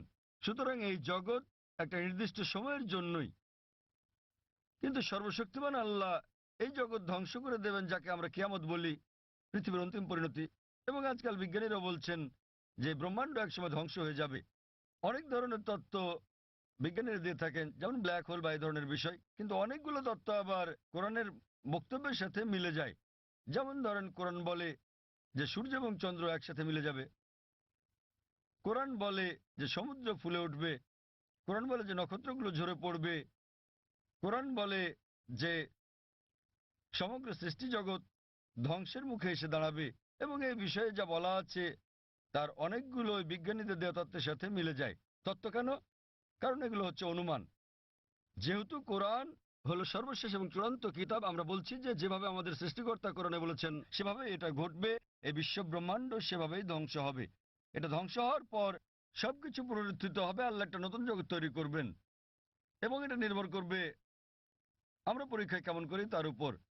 আল্লাহ বলেছেন সূরা মুলক অধ্যায় নম্বর 67 আয়াত নম্বর 2, আল্লাযী খালাকাল মাউতা ওয়াল হায়াতা, আল্লাহ সৃষ্টি করেছেন জীবন এবং মৃত্যু, তোমাদের মধ্যে সৎকর্মে কে উত্তম দেখার জন্য। তো ভাই, এটার উল্লেখ ধর্মগ্রন্থে আছে। তো আপনি কি এই স্রষ্টাতে বিশ্বাস করেন? আপনি কি মানেন যে স্রষ্টা একজনই? আমি বিশ্বাস করি না যে, ধরুন আমাদের এই মানব জাতি। কি বিশ্বাস করেন না? মানব জাতির পক্ষে সৃষ্টি মানে সৃষ্টি, অর্থাৎ দুঃখিত, আপনি বলছেন যে মানবজাতি কি এই পৃথিবীকে ধ্বংস করতে পারে। তো ভাই বলছেন যে মানবজাতি এই পৃথিবীকে ধ্বংস করতে পারে। হ্যাঁ, তারা আসলে সেটাই। সেটা কি আমি বলতে চাইছি? আপনি মনে করেন মানবজাতি এই সৃষ্টিকে ধ্বংস করতে পারে? হ্যাঁ। ভাই বলছেন যে তিনি মনে করেন মানবজাতি পারে এই সৃষ্টিকে ধ্বংস করতে। তারা চেষ্টা করতে পারে কিন্তু সফলতা পাবে না। তারা চেষ্টা করতে পারে কিন্তু তারা সফল হতে পারবে না। তারা সফল হতে পারে শুধুমাত্র আল্লাহ সুবহানাহু ওয়া তাআলা চাইলেই। এমনিতে আমরা যেটা বুঝি যে বিজ্ঞানীরা বলে থাকেন সৃষ্টি হচ্ছে দুই প্রকারের। একটা হলো একটা কিছু থেকে অন্য আরেকটা কিছু তৈরি করা, যা আমরা মানুষেরা করে থাকি। যেমন একটা গাছ, সেটা আমরা কাটি, কেটে কাঠ বের করি, তারপর চেয়ার টেবিল বানাই। এটা হচ্ছে কোনো কিছু থেকে কোনো কিছু সৃষ্টি, যা করতে পারে মানুষও এবং সর্বশক্তিমান আল্লাহ। কিন্তু অন্য ধরনের সৃষ্টিটা হচ্ছে শূন্য থেকে কোনো কিছু তৈরি করা, যা মানুষ কখনোই করতে পারবে না, শুধু আমাদের ঈশ্বরই করতে পারেন, শুধু আল্লাহই করতে পারেন। তাই আরবিতে খালাকা শব্দের দুটো মানে আছে। একটা মানে হলো কোনো কিছু থেকে আরেকটা কিছু তৈরি করা, এবং খালাকা শব্দের অন্য মানেটা হচ্ছে শূন্য থেকে কিছু তৈরি করা। এবং সর্বশক্তিমান এই চ্যালেঞ্জটা দিচ্ছেন সূরা তুরে অধ্যায় নম্বর 52 আয়াত নম্বর 35, তোমরা কি শূন্য থেকে কিছু তৈরি করতে পারো? উত্তর হচ্ছে না। একইভাবে আপনি যখন বলছেন যে আপনি ধ্বংস করছেন, আপনি গাছটিকে ধ্বংস করছেন, গাছটি চেয়ার টেবিলে রূপান্তরিত হলো,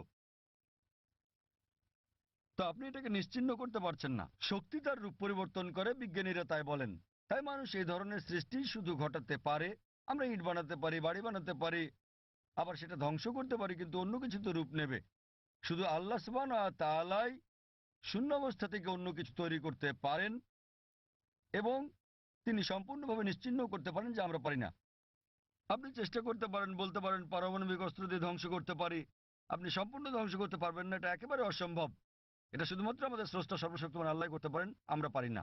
এ কারণে পবিত্র কোরআন বলে যে স্রষ্টা এই জগৎ তৈরি করেছেন এবং তিনি এটি ধ্বংস করে আরেকটি নতুন জগৎ তৈরি করবেন। আশা করি উত্তরটা পেয়েছেন। এবারের প্রশ্ন বোনদের দিক থেকে, ওখানে কোনো অমুসলিম বোন আছেন? আসসালামু আলাইকুম। এই প্রশ্নটা আসলে একজন অমুসলিম ভাইয়ের পক্ষ থেকে এসেছে। তার নাম স্বামীনাথন। তিনি তথ্য প্রযুক্তির ওপর ব্যাচেলর ডিগ্রি করেছেন। তার প্রশ্নটি হলো, ইসলাম কেন সমালোচনার ব্যাপারে এতটা স্পর্শকাতর, আর কেন সালমান রুশদি বা ইউরোপীয় কার্টুনিস্টকে মৃত্যু পরোয়ানা দেয়া হয়? সহজ ভাষায় বলতে গেলে ফতোয়া। আর একটু ভালোভাবে কি প্রতিক্রিয়া দেখানো সম্ভব নয়? বোন একটা ভালো প্রশ্ন করেছেন একজন অমুসলিম ভাইয়ের পক্ষ থেকে, যে কেন মুসলমানরা সমালোচনার প্রতি এত স্পর্শকাতর। তিনি সালমান রুশদির প্রসঙ্গ এনেছেন, সমালোচনার ব্যাপারে কেন এত সংবেদনশীল। বোন, প্রতিটি মানুষই সংবেদনশীল। আপনি আমাকে একজন মানুষ দেখান যে সংবেদনশীল নয়, কিন্তু তাদের সংবেদনশীলতা বদলাতে থাকে। সংবেদনশীলতা পরিবর্তিত হয়। কিছু নির্দিষ্ট ব্যাপারে আমরা সংবেদনশীল, কিছু ব্যাপারে তা নই। তাই প্রতিটি মানুষের ক্ষেত্রে এটা পরিবর্তিত হয়। যখন মুসলমানদের ব্যাপারে বলতে হয়, আমরা মুসলমান, আমরা আমাদের পালনকর্তা আল্লাহ সুবহানাহু ওয়া তাআলাকে ভালোবাসি এবং আল্লাহ রাসূলকে ভালোবাসি, এবং নবী মুহাম্মদ সাল্লাল্লাহু আলাইহি সাল্লাম বলেছেন যে কোনো মুসলমানই প্রকৃত মুসলমান নয় যতক্ষণ পর্যন্ত সে আল্লাহ এবং তার রাসূলকে নিজের চেয়ে বেশি না ভালোবাসে, আল্লাহ এবং তার রাসূলকে নিজের চেয়েও বেশি ভালো না বাসে। এখন আমরা যদি দেখি যে কিছু মানুষ তাদের সন্তানদের সবচেয়ে বেশি ভালোবাসে। একটা গবেষণায় দেখা গেছে যে বানরেরা তাদের সন্তানদের খুব ভালোবাসে। তো একটা বানরকে একটা কুয়ার মধ্যে রাখা হলো তার বাচ্চার সাথে, তারপর পানি ঢালা হলো, কুয়ার ভেতর পানি বাড়তে লাগলো। তখন বানরটা তার বাচ্চাটাকে কোলে তুলে নিল। পানি বাড়তে থাকলে সে তার বাচ্চাটাকে বাঁচাতে চেষ্টা করছিল। যখন সে আর বাঁচাতে পারলো না, সে নিজে বাচ্চা ফেলে লাফ দিয়ে বেরিয়ে এলো। তাহলে তারা তাদের বাচ্চাকে অনেক বেশি ভালোবাসে, কিন্তু নিজের জীবনের চেয়ে বেশি নয়। এ কারণে এই বাচ্চাটাকে নিয়ে আসতে না পেরে সে নিজে লাফ দিয়ে বেরিয়ে চলে এলো। এটা একটা পরীক্ষা মাত্র। একইভাবে মানুষও তার বাচ্চাকে ভালোবাসে, নিজেকে ভালোবাসে, ঠিক আছে, কিন্তু যখন মুসলমানদের প্রসঙ্গ আসে, আমরা আল্লাহ এবং তার রাসূলকে নিজের চেয়ে বেশি ভালোবাসি। উদাহরণস্বরূপ, আপনি যদি আমাকে অপমান করেন, আমি এটা পছন্দ করব না, কিন্তু কিছু মনেও করব না। আমি পছন্দ করব না, কিছু মনেও করব না, ঠিক আছে, সমস্যা নেই। কিন্তু আপনি যদি আল্লাহ এবং তার রাসূলকে অবমাননা করেন, আমি বেশি কষ্ট পাবো। এটা সংবেদনশীলতা নয়, এটার কারণ হচ্ছে তারা আমার খুব কাছের। সুতরাং মুসলমানদের কাছে আল্লাহ এবং তার রাসূল খুবই ঘনিষ্ঠ, এমনকি আমাদের সন্তানদের চেয়েও ঘনিষ্ঠ, স্ত্রীর চেয়েও ঘনিষ্ঠ, স্বামীর চেয়েও ঘনিষ্ঠ, নিজের জীবনের চেয়েও ঘনিষ্ঠ। তো এ কারণে আমি বলবো যে আপনি একটু অন্যভাবে প্রশ্নটা করতে পারতেন, যে কেন মুসলমানরা আল্লাহ এবং তার রাসূলকে এত বেশি ভালোবাসে। আপনি আমাকে একজন মানুষ দেখান, আপনি যদি তাকে অপমান করেন ঠিক আছে, কিন্তু তার মাকে অপমান করলে সে রেগে যাবে। যদি কারো মাকে নিয়ে বাজে কথা বলেন, সে অবশ্যই রেগে যাবে। তো আমরা আমাদের আল্লাহ এবং রাসূলকে আমাদের মায়ের চেয়ে বেশি ভালোবাসি।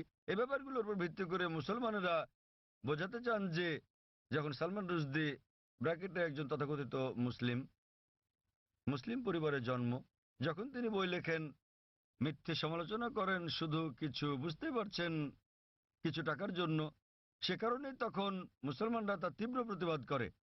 আপনি বলছেন প্রতিবাদ করার আর কোনো ভালো উপায় ছিল কিনা? আমিও মনে করি মুসলমানদের প্রতিবাদের সবগুলো উপায় সঠিক ছিল না। অনেক সময় জানমালের ক্ষতি হয়েছে, যা আমিও সমর্থন করি না, কিন্তু তারা সংবেদনশীল, যেহেতু এটার সাথে আমাদের পালনকর্তা আল্লাহ সুবহানাহু ওয়া তাআলা এবং তার দূত জড়িত। কিন্তু আমাদের খারাপ লাগা উচিত, কিন্তু তাদের কেউ কেউ অতি প্রতিক্রিয়াশীল, কেউ কেউ আবার প্রতিবাদ করেছেন সহিংস উপায়ে, যেটা করা উচিত নয়। কেউ কেউ শান্তিপূর্ণ করা ঠিক আছে, প্রতিবাদ করা উত্তম। আর আপনি হয়তো আমার একটা আলোচনা ধর্মীয় মৌলবাদ কি মত প্রকাশের অধিকারের জন্য বাধাস্বরূপ শুনে থাকবেন। আমি বিস্তারিত বলেছি, সালমান রুশদি কি করেছেন আর তিনি কিভাবে বইটি লিখেছেন।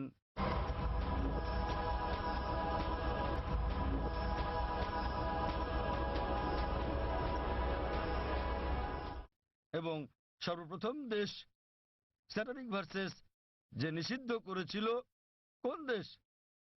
ইন্ডিয়া। শ্রী রাজীব গান্ধী সে সময় প্রধানমন্ত্রী,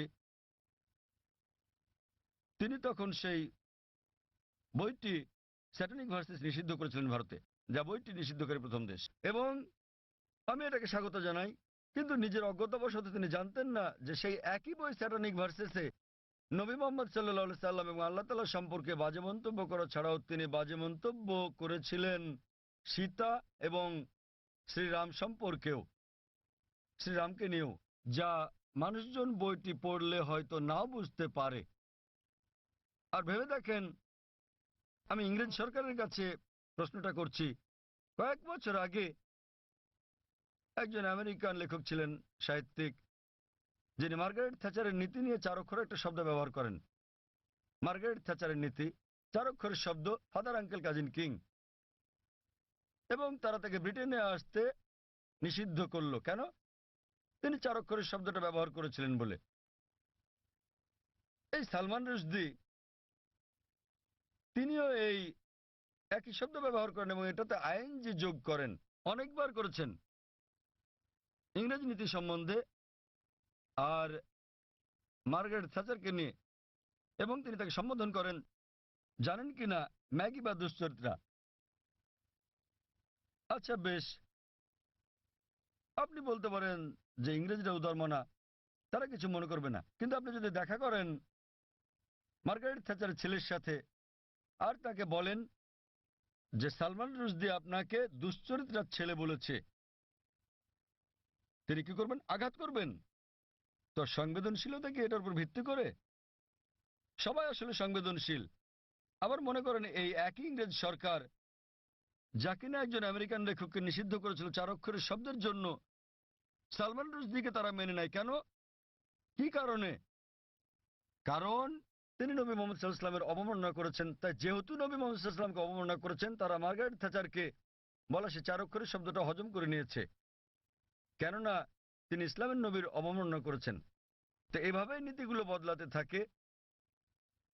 আমরা যেটা বুঝি যে ইসলাম ধর্মে মত প্রকাশের স্বাধীনতা আছে, বক্তব্যের স্বাধীনতা আছে, কিন্তু এটা কখনোই সীমা অতিক্রম করবে না, এটা কাউকে কষ্ট দিতে পারবে না, আর এটার পক্ষে প্রমাণ থাকতে হবে। কাউকে আঘাত দিলেও যুক্তিযুক্ত এবং প্রমাণ সাপেক্ষ হলে সেটা ভিন্ন কথা, কিন্তু কুৎসা রটানো যাবে না। কুৎসা রটানো এবং পরনিন্দা করা ইসলামে নিষিদ্ধ। তো এর উপর ভিত্তি করে মুসলমানরা, যেহেতু সালমান রুশদি, যেহেতু সে আমাদের নবী মুহাম্মদ সাল্লাল্লাহু আলাইহি ওয়াসাল্লামকে অবমাননা করেছে এবং কুৎসা রটিয়েছে, এই কারণেই মুসলমানদের খারাপ লেগেছে এবং তারা রাগান্বিত হয়েছে, আর এটা আমি সমর্থন করি। এবং আমরা যদি বিশ্লেষণ করি, অধিকাংশ ধর্মেই ধর্মকে অবমাননা করার শাস্তি খুব কঠিন। আপনি যদি পড়েন বাইবেল, যদি আপনি হিন্দু ধর্মগ্রন্থগুলো পড়েন, কোরআন শরীফ যদি পড়েন, আর এটাকে ধর্মের অবমাননা বলে জানি, এ কারণে মুসলমানরা এত রাগান্বিত। আর আমরা সংবেদনশীল, কারণ এটা এমন একটা কিছুর বিপক্ষে যা আমরা আমাদের জীবনের চেয়ে বেশি ভালোবাসি। আশা করি উত্তরটা পেয়েছেন। হ্যাঁ, আমি কি কোনো অমুসলিম কোনো ভাইয়ের কাছ থেকে কোনো প্রশ্ন নিতে পারি? ওখানে কোনো অমুসলিম ভাই আছেন? ঠিক আছে ভাই, আপনার প্রশ্নটি করুন। আমি নেলসন ম্যান্ডেলা, একজন মেডিকেল এক্সিকিউটিভ হিসেবে কাজ করছি। আমি অনেক জায়গায় লেখা দেখেছি যে শান্তি হলো ইসলাম। এটা ভালো কথা, তা সেটা যে যাই মনে করুক না কেন, অমুসলিমদের মধ্যে, খ্রিস্টান লোকদের মধ্যে, হিন্দু লোকদের মধ্যে একটা ভুল ধারণা আছে যে, এমনকি মুসলমানদের মধ্যে এটা আছে যে মুসলমান হওয়া মানে উদ্ধত। এটা কেন হবে? আবার একজন মানুষ হিসেবে আমি ঈশ্বরে বিশ্বাস করি, একক ঈশ্বরে, এমনকি আমি যিশুও বলি না। আমি কি ঈশ্বরের দূতের উপর বিশ্বাস না রেখেও ইসলাম ধর্মে নিজেকে দীক্ষিত করতে পারি? দয়া করে আগে শুনুন, দূত বা নবীকে না মেনে কি আমি সেটা করতে পারি? এই অবস্থায় আমি যদি নিজেকে ধর্মান্তরিত করি, সবাই আমাকে যে নামে চেনে নেলসন ম্যান্ডেলা ধর্মান্তরিত হলেও আমি কি এই নামটা রাখতে পারবো? ভাই দুটো প্রশ্ন করেছেন। ওনার প্রথম প্রশ্নটা হচ্ছে যে কেন অমুসলিমরা ধরে নেয় যে মুসলিমরা, আপনারা জানেন যে তারা ইসলামের অনুসারী, ইসলাম মানে হলো শান্তি, কেন তারা ধরে নেয় যে মুসলিমরা উদ্ধত? ভাই আমি আপনার সঙ্গে একমত যে অধিকাংশ অমুসলিমই মনে করে যে মুসলিমরা উদ্ধত, সহিংস ইত্যাদি। ভাই এর কারণটা হলো মিডিয়া। মিডিয়া মিডিয়া সেভাবেই মুসলিমদেরকে তুলে ধরে। আপনি আজকে দেখেন যে কোনো সন্ত্রাসী হামলা হলেই সাথে সাথে তারা মুসলিমদের দায়ী করে সব সময়, ঠিক বা ঠিক যাই হোক না কেন। ওকলাহোমা বোমা হামলা যুক্তরাষ্ট্রে, যাতে প্রায় 166 জন মানুষ মারা গিয়েছিল, এটা ছিল আমেরিকার মাটিতে সবচেয়ে বড় বোমা হামলা। দিনের পর দিন এটাকে বলা হলো মধ্যপ্রাচ্য ষড়যন্ত্র, এতে মুসলিমরা জড়িত। পরবর্তী সময়ে তারা জানতে পারলো যে এতে জড়িত ছিল 2 জন মার্কিন সৈন্য, কমিউনিস্ট, তারা জড়িত ছিল। এটা সংক্ষিপ্ত সংবাদে এলো, শেষ ঘটনা শেষ। তো মুসলমানদের ব্যাপারে হলে শিরোনামে চলে আসে, আর অমুসলিমরা জড়িত থাকলে এটা সংক্ষিপ্ত সংবাদ। যেমন ভারতীয় সংবাদপত্রে আপনি দেখবেন যে একজন 50 বছর বয়স্ক আরব, 50 বছরের বয়সের আরব মুসলিম 19 বছরের এক মেয়েকে বিয়ে করছে। দেখবেন যে অনেক বড় সংবাদ, শিরোনাম। পরের দিন 50 বছর বয়স্ক অমুসলিম 9 বছরের মেয়েকে ধর্ষণ করেছে, এটা আসে সংক্ষিপ্ত সংবাদ। তো মিডিয়া প্রথম পাতায় তুলে ধরে একজন 50 বছরের মুসলমান 19 বছরের মেয়েকে বিয়ে করছে, আর 50 বছর বয়স্ক অমুসলিম 9 বছরের মেয়েকে ধর্ষণ করছে, ছোট করে আসে। তো এই হচ্ছে আমাদের মিডিয়া। তাই আমি লেকচার দিয়েছি মিডিয়া এবং ইসলাম, যুদ্ধ না শান্তি বিষয়ে। এটা ছিল, এই আলোচনাটা আমি প্রায় 1 বছর আগে দিয়েছিলাম বোম্বেতে, মিডিয়া ও ইসলাম, যুদ্ধ না শান্তি, এবং আরো অনেক জায়গায়। আর মিডিয়া কিভাবে কি করে বিস্তারিত বলেছি। ভাই আপনাকে একটা প্রশ্ন করি, আপনি কি আমাকে উদ্ধত মনে করেন? না। মাশাআল্লাহ। আপনি কি মনে করেন এখানে যারা বসে আছেন তারা সবাই উদ্ধত? কেউ কেউ। সরি, কারো কারো মুখ দেখে মনে হয়। না না ভাই, আপনি দেখেন, আপনি অতিথিতে দেখুন আর তাদের আপনি চেহারা দেখেন, দেখুন। ঈশ্বর কাউকে যে চেহারা দেন তার জন্য কি তাকে দোষী করা যায়? আমি আপনার মুখ দেখতে পাচ্ছি না, এখান থেকে আপনার মুখ দেখতে পাচ্ছি না, আপনিও পর্দা আমার মুখ দেখতে পাচ্ছেন, আমি দেখছি না। খোদা না করুক আপনার চেহারা যদি উদ্ধত হয়, আপনাকে দায়ী করা যাবে? না না। তাই কখনো বলবেন না যে চেহারা উদ্ধত। হ্যাঁ, কারো ব্যবহার যদি আপনাকে খোঁচা মেরে থাকে, এখানে কেউ কি আপনাকে মেরেছে? আপনাকে কেউ গালাগাল করেছে? না। তো ভাই আপনি যদি বলেন চেহারা উদ্ধত, তাহলে আপনাকে আবার ভেবে দেখতে হবে। দেখুন, চেহারা হলো ঈশ্বর প্রদত্ত, তাই কাকে দায়ী করবেন, ঈশ্বরকে না মানুষকে? অথবা নিজেকে দায়ী করতে পারেন যে আপনি মনে করেছেন সে উদ্ধত। আরেকটা ব্যাপার দেখেন ভাই, মনোবিজ্ঞান আছে। মনোবিজ্ঞানে বলা হয় যে, দেখেন আমি একজন মেডিকেল ডাক্তার, মনোবিজ্ঞানে বলা হয়, ধরেন আপনি ভাবছেন যে মিস্টার এ আপনার শত্রু, আপনার মনে হচ্ছে মিস্টার এ আপনার শত্রু, ঠিক আছে? কিন্তু তিনি একজন সাধারণ মানুষ, গড়পড়তা মানুষ। যখনই মিস্টার এ কে দেখছেন, তাকে শত্রু ভাবছেন আপনি, এবং আপনি রেগে যাচ্ছেন, তার দিকে এভাবে তাকাচ্ছেন। তিনি একজন স্বাভাবিক মানুষ, যেহেতু আপনি সেভাবে তাকাচ্ছেন তিনিও রেগে যাচ্ছেন। তো যখনই তিনি রাগছেন, হ্যাঁ বলেছিলাম না, দেখলেন আমার দিকে কিভাবে তাকাচ্ছে? প্রথমে তো আপনি তাকিয়েছেন, তিনি একজন সাধারণ মানুষ, যেহেতু আপনি মনে মনে ভেবে নিয়েছেন যে মিস্টার এ আপনার শত্রু, তিনি যখনই আসেন আপনি শত্রুর মতো আচরণ করছেন তার সাথে। তিনি স্বাভাবিক, কিন্তু আপনি তাকে দেখছেন, তার চলাফেরা দেখছেন, রেগে তাকাচ্ছেন, তিনি ভাবছেন এই লোকটা আমার দিকে রেগে তাকাচ্ছে, তাই তিনিও রেগে যাচ্ছেন। তখন আপনি বলছেন দেখেন আমার দিকে কিভাবে তাকাচ্ছে, কিন্তু শুরু করেছে কি আপনি? তো এই মনস্তাত্ত্বিক মিডিয়া মানুষের মনের মধ্যে মাকড়সার জাল তৈরি করে দিয়েছে। মিডিয়ার ফাঁদ হচ্ছে মুসলমানরা উদ্ধত, সন্ত্রাসী, সহিংস, আপনাকে মেরে ফেলবে। তো আপনি খুব সাবধান হয়ে গেলেন, মানুষের মুখের দিকে তাকাচ্ছেন, হয়তো কেউ সন্ত্রাসীর মতো দেখতে। কারণ যখনই তারা বলছে সন্ত্রাসী, মাথায় টুপি পরিয়ে দিচ্ছে। তো যখনই মাথায় টুপি পরা কাউকে দেখছেন, আপনি ভাবছেন সন্ত্রাসী। তো আসলে এটা হলো মিডিয়া যেভাবে বিষয়টাকে দেখাচ্ছে। তাই টুপির সাথে আমি স্যুট পরি, পশ্চিমা পোশাক এবং ইসলামী পোশাক, আর পাজামাও আমার গোড়ালির উপরে, তো আমি এটা মিশ্রণ করি। মিশ্রণ হলো পশ্চিমা সংস্কৃতির, হালাল কিছু আমি নিতে পারি, কিন্তু আমি মাথায় টুপি পরি। তো আসলে এটা হলো মিডিয়া। কিন্তু এমনিতে হ্যাঁ, সমাজে কিছু বিপদগামী লোক থাকতে পারে। আমি বলছি না যে নিজেদের মুসলমান দাবি করা সকল মুসলমানই ভালো লোক, সকল ধার্মিক মুসলমান ভালো, কিন্তু মুসলমান নামধারী সবাই ধার্মিক মুসলমান নাও হতে পারে। ভাই আপনি বলেন তো, ভারতের সবচেয়ে বেশি ভারতীয়কে কারা হত্যা করেছে? কারা? আপনি কি জানেন? না। কাশ্মীর। কাশ্মীর জানেন তো? কাশ্মীর, হ্যাঁ। হ্যাঁ, আপনি কোথায় শুনেছেন? মিডিয়ায়। একদম ঠিক, কাশ্মীর। কিছু হলে কাশ্মীরি মুসলমান জিহাদি, ঠিক তো? ভাই আপনি কি জানেন ভারতের সবচেয়ে বেশি লোকদের কারা হত্যা করেছে? হয়তো কাশ্মীরিরা, তাই তো? না, আপনার কি মনে হয়, আপনি কি মনে করেন হয়তো তারাই? হয়তো। হয়তো, ঠিক আছে। এটা একদম অবাস্তব কথা। আপনি কি জানেন আসামে কতজন লোককে হত্যা করা হচ্ছে? উলফা, উলফার নাম শুনেছেন হয়তো? হয়তো সংক্ষিপ্ত সংবাদে, তাই তো? সংক্ষিপ্ত শিরোনামে নয়। উলফা হচ্ছে একটা হিন্দু সন্ত্রাসী সংগঠন। তাদের প্রধান উদ্দেশ্যই হলো মুসলিমদের হত্যা করা। তারা কাশ্মীরি বিদ্রোহীদের চেয়েও বেশি হামলা করে থাকে, কিন্তু সংবাদে খুব কমই তাদের শোনা যায়। আপনি কি মাওবাদীদের জানেন?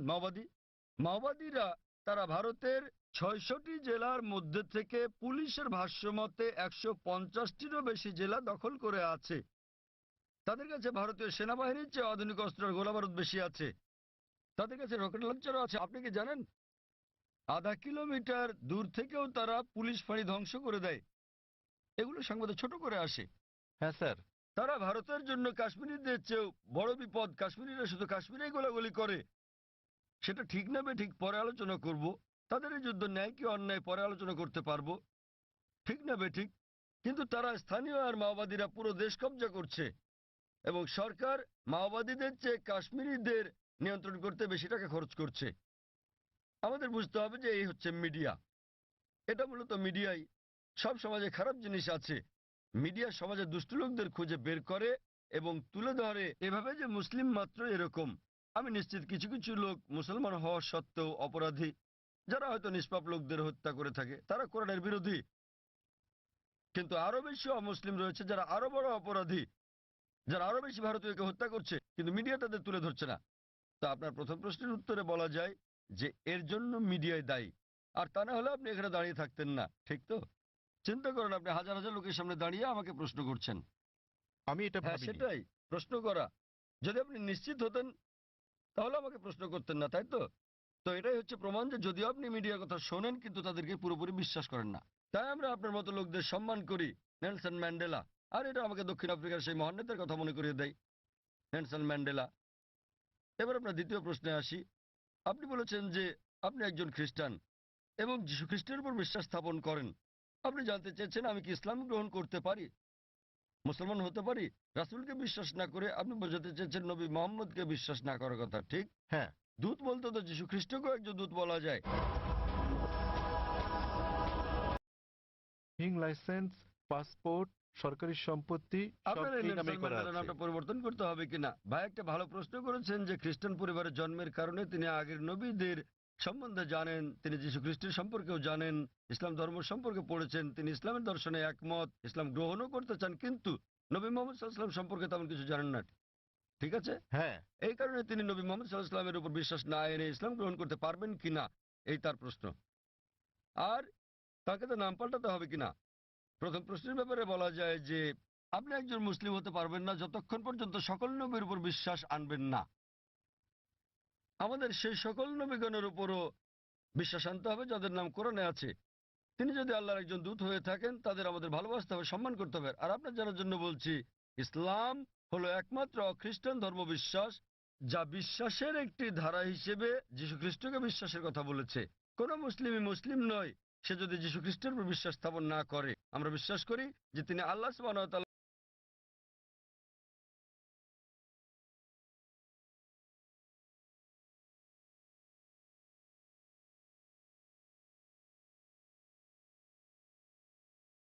আল্লাহর সবচেয়ে প্রভাবশালী নবীগণের একজন। আমরা বিশ্বাস করি যে তিনি মসীহ, যাকে বলা হয় খ্রিস্ট। বিশ্বাস করেন যে যীশু খ্রিস্ট বা ঈসা আলাইহিস সালাম নিজের অমরত্ব দাবিদার। তিনি বলেন যে তিনি ঈশ্বর। প্রকৃতপক্ষে আপনি যদি বাইবেল পড়েন দেখবেন কোথাও এমন একটাও নিঃশর্ত বক্তব্য নেই সমগ্র বাইবেলে যেখানে যীশুখ্রিস্ট বা ঈসা আলাইহিস সালাম নিজে বলেছেন যে আমি ঈশ্বর অথবা তোমরা আমার উপাসনা করো। আমি আবারও বলছি, যদি পড়েন বাইবেল সেখানে একটিও নিঃশর্ত বক্তব্য নেই, একটিও দ্ব্যর্থহীন বাক্য পাবেন না সমগ্র বাইবেলে যেখানে যীশুখ্রিস্ট বা ঈসা আলাইহিস সালাম নিজে বলেছেন যে আমি ঈশ্বর অথবা তোমরা আমার উপাসনা করো।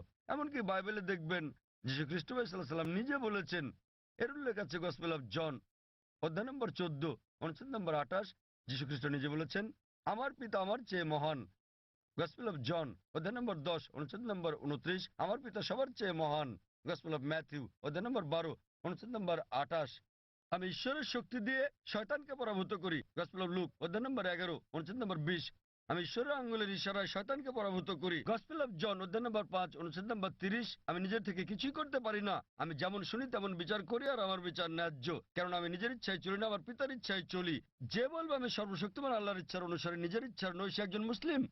যীশুখ্রিস্ট সাল্লাল্লাহু আলাইহি ওয়াসাল্লাম ছিলেন একজন মুসলিম। তিনি কখনোই দেবত্ব দাবি করেননি, তিনি কখনোই বলেননি যে তিনি ঈশ্বর। আর আপনি যদি বাইবেল পড়েন সেখানে বুক অফ অ্যাক্টসে আছে অধ্যায় নম্বর 2 অনুচ্ছেদ নম্বর 22 যে হে ইসরায়েলের লোকেরা এই নাজারেথের যিশুর কথা শোনো, তোমাদের মধ্যে হতে ঈশ্বর কর্তৃক মনোনীত ব্যক্তি যিনি অলৌকিক অবিশ্বাস্য কাজ করেন ঈশ্বরের মাধ্যমে, আর তোমরা তার সাক্ষী। ঈশ্বর কর্তৃক মনোনীত এক ব্যক্তি তোমাদের মধ্যে আছেন যিনি অলৌকিক অবিশ্বাস্য কাজ করেন ঈশ্বরের মাধ্যমে, আর তোমরা তার সাক্ষী। আর যখন যীশু খ্রিস্ট সাল্লাল্লাহু আলাইহি ওয়াসাল্লামকে জিজ্ঞেস করা হলো আপনার প্রথম নির্দেশ কি, তিনি অক্ষরে অক্ষরে সেই কথাটাই বললেন যা মুসা আলাইহিস সালাম বলেছিলেন বুক অব ডিউটেরোনমি অধ্যায় 6 অনুচ্ছেদ 4-এ।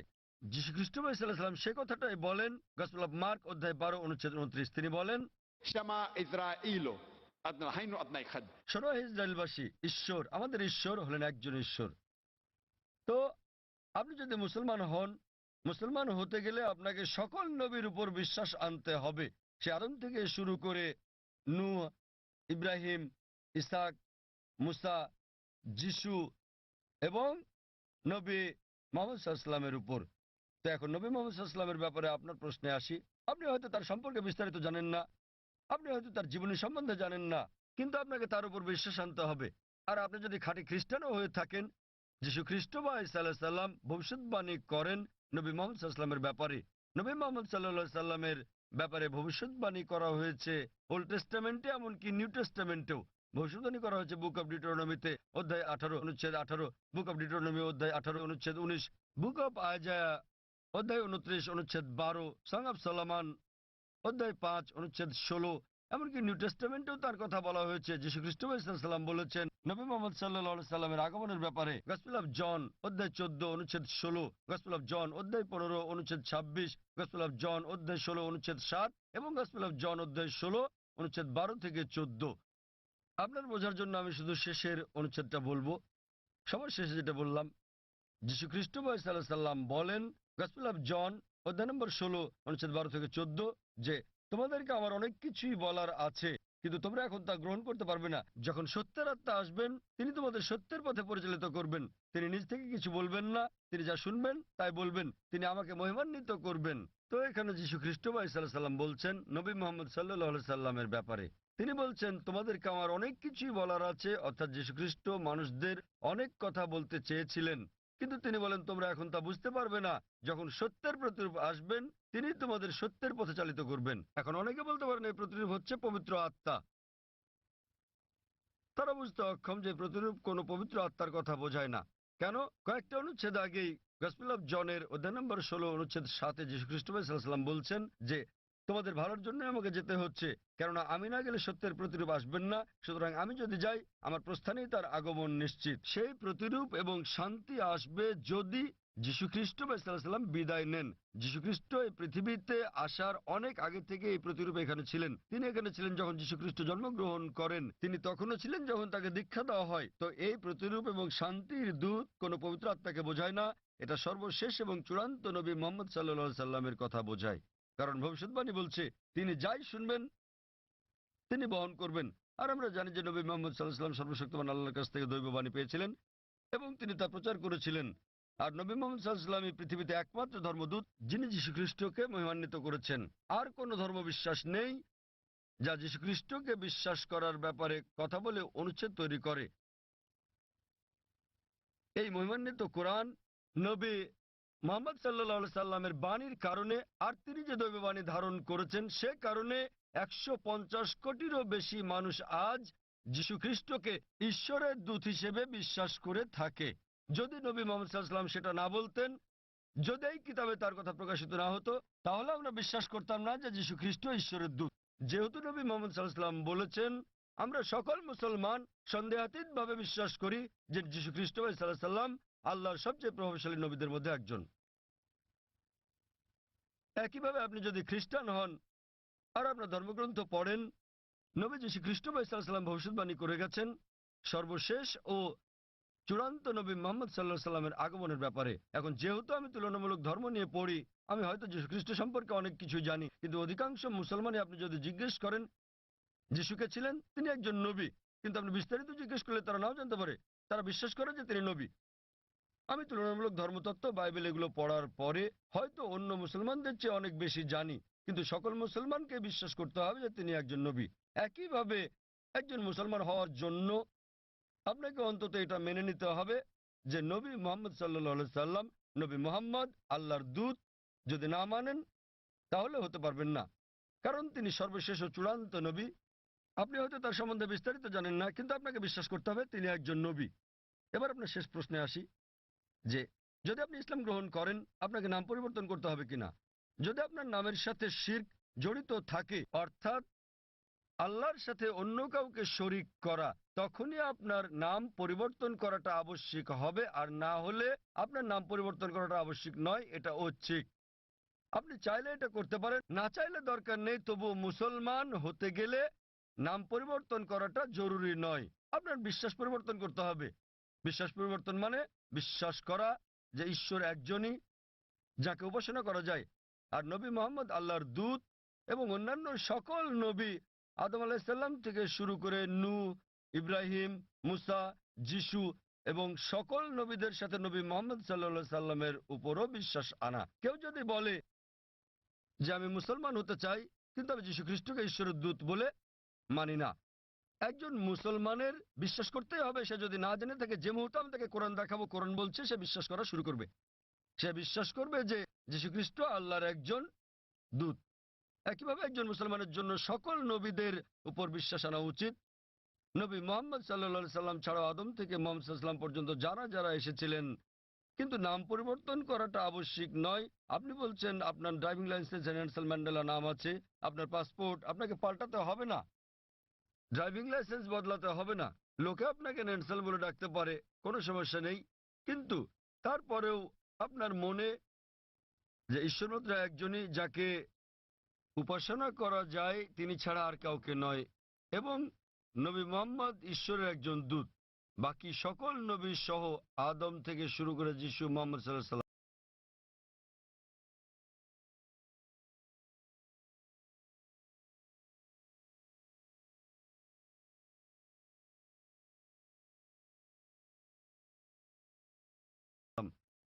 তো আপনি কি বিশ্বাস করেন যে মুহাম্মদ ঈশ্বরের একজন দূত, ভাই নেলসন? হ্যাঁ স্যার। আমি যদি বলি যে আপনার নাম নেলসনই রাখতে পারেন, বিশ্বাস করবেন যে মুহাম্মদ ঈশ্বরের একজন দূত? হ্যাঁ স্যার। আপনি হয়তো তার সম্পর্কে বেশি কিছু জানেন না।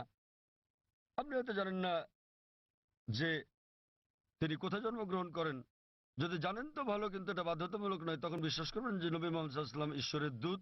হ্যাঁ স্যার। আপনি বিশ্বাস করেন? হ্যাঁ। আপনি হয়তো বিস্তারিত জানেন না, তাও বিশ্বাস করেন? হ্যাঁ। আপনি বিশ্বাস করেন যে ঈশ্বর একজনই? হ্যাঁ। আপনি কি মানেন যে যীশু খ্রিস্ট ঈশ্বর নন? যিশু ঈশ্বর নন, যিশু ঈশ্বরের একজন দূত। খুব ভালো, মাশাআল্লাহ। তো আপনি কি শাহাদাত পড়তে চান? হ্যাঁ আচ্ছা, অবশ্যই। আমি আরবিতে বলবো, আপনি সাথে সাথে বলবেন। আপনি কি মানেন যে ঈশ্বর একজন? হ্যাঁ। আপনি কি মানেন যে নবী মুহাম্মদ সাল্লাল্লাহু আলাইহি ওয়াসাল্লাম ঈশ্বরের একজন দূত?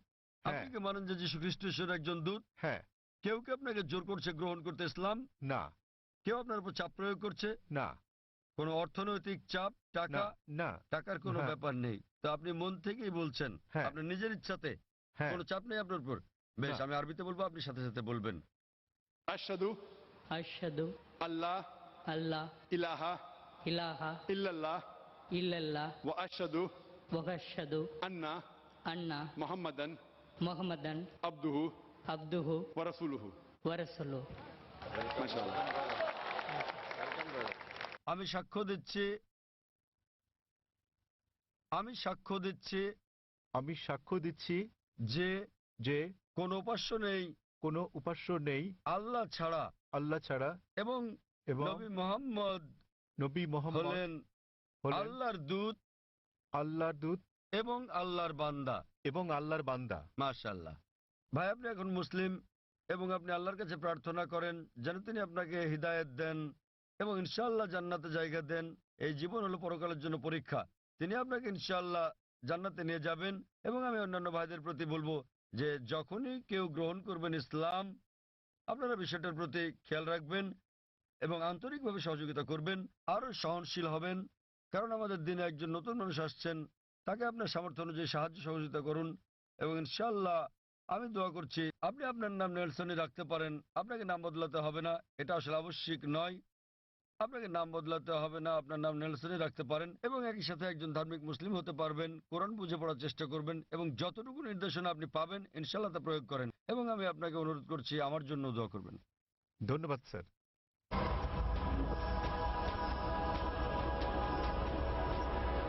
এখানে আর কোনো অমুসলিম ভাই আছেন? এখানে একজন আছেন, তিনি তামিল ভাষায় প্রশ্ন করতে চান, যেটা অনুবাদ করা হবে। অনুবাদ করার মতো কেউ আছেন? কোনো ভাই অনুবাদ করবেন? হ্যাঁ ভাই, এখানে একজন অনুবাদক আছেন। সবাইকে শুভ সন্ধ্যা। আমি বালাজি ইউরেকা ফরবস কাজ করছি। யூஸ்வலாக அந்த சாதாரண ஒரு எறும்போட உயிரோட வேல்யூ ஒன்று தான், நம்ம ஹியூமனோட உயிரும் ஒன்று, அதோட வேல்யூ ஒன்று தான். ஸோ நம்ம இந்த பீஃப் மட்டன்லாம் சாப்பிட்றோம், ஸோ அது தப்பு இல்லையா? தென் வந்து பார்த்தீங்கன்னா இந்த ஹிந்து முஸ்லீம் கிறிஸ்டின் மூணு, இந்த பகவத்கீதை ப்ளஸ் பைபிள் தென் குரான் மூணு கேஸ்டும் ஃபைனலாக எல்லா உயிர்களிடத்தும் அன்பு செலுத்துங்க தான் சொல்கிறாங்க. ஸோ முஸ்லீமை மட்டும் ஸ்பெஷலாக நீங்கள் சொல்கிறது சரியா புரியல।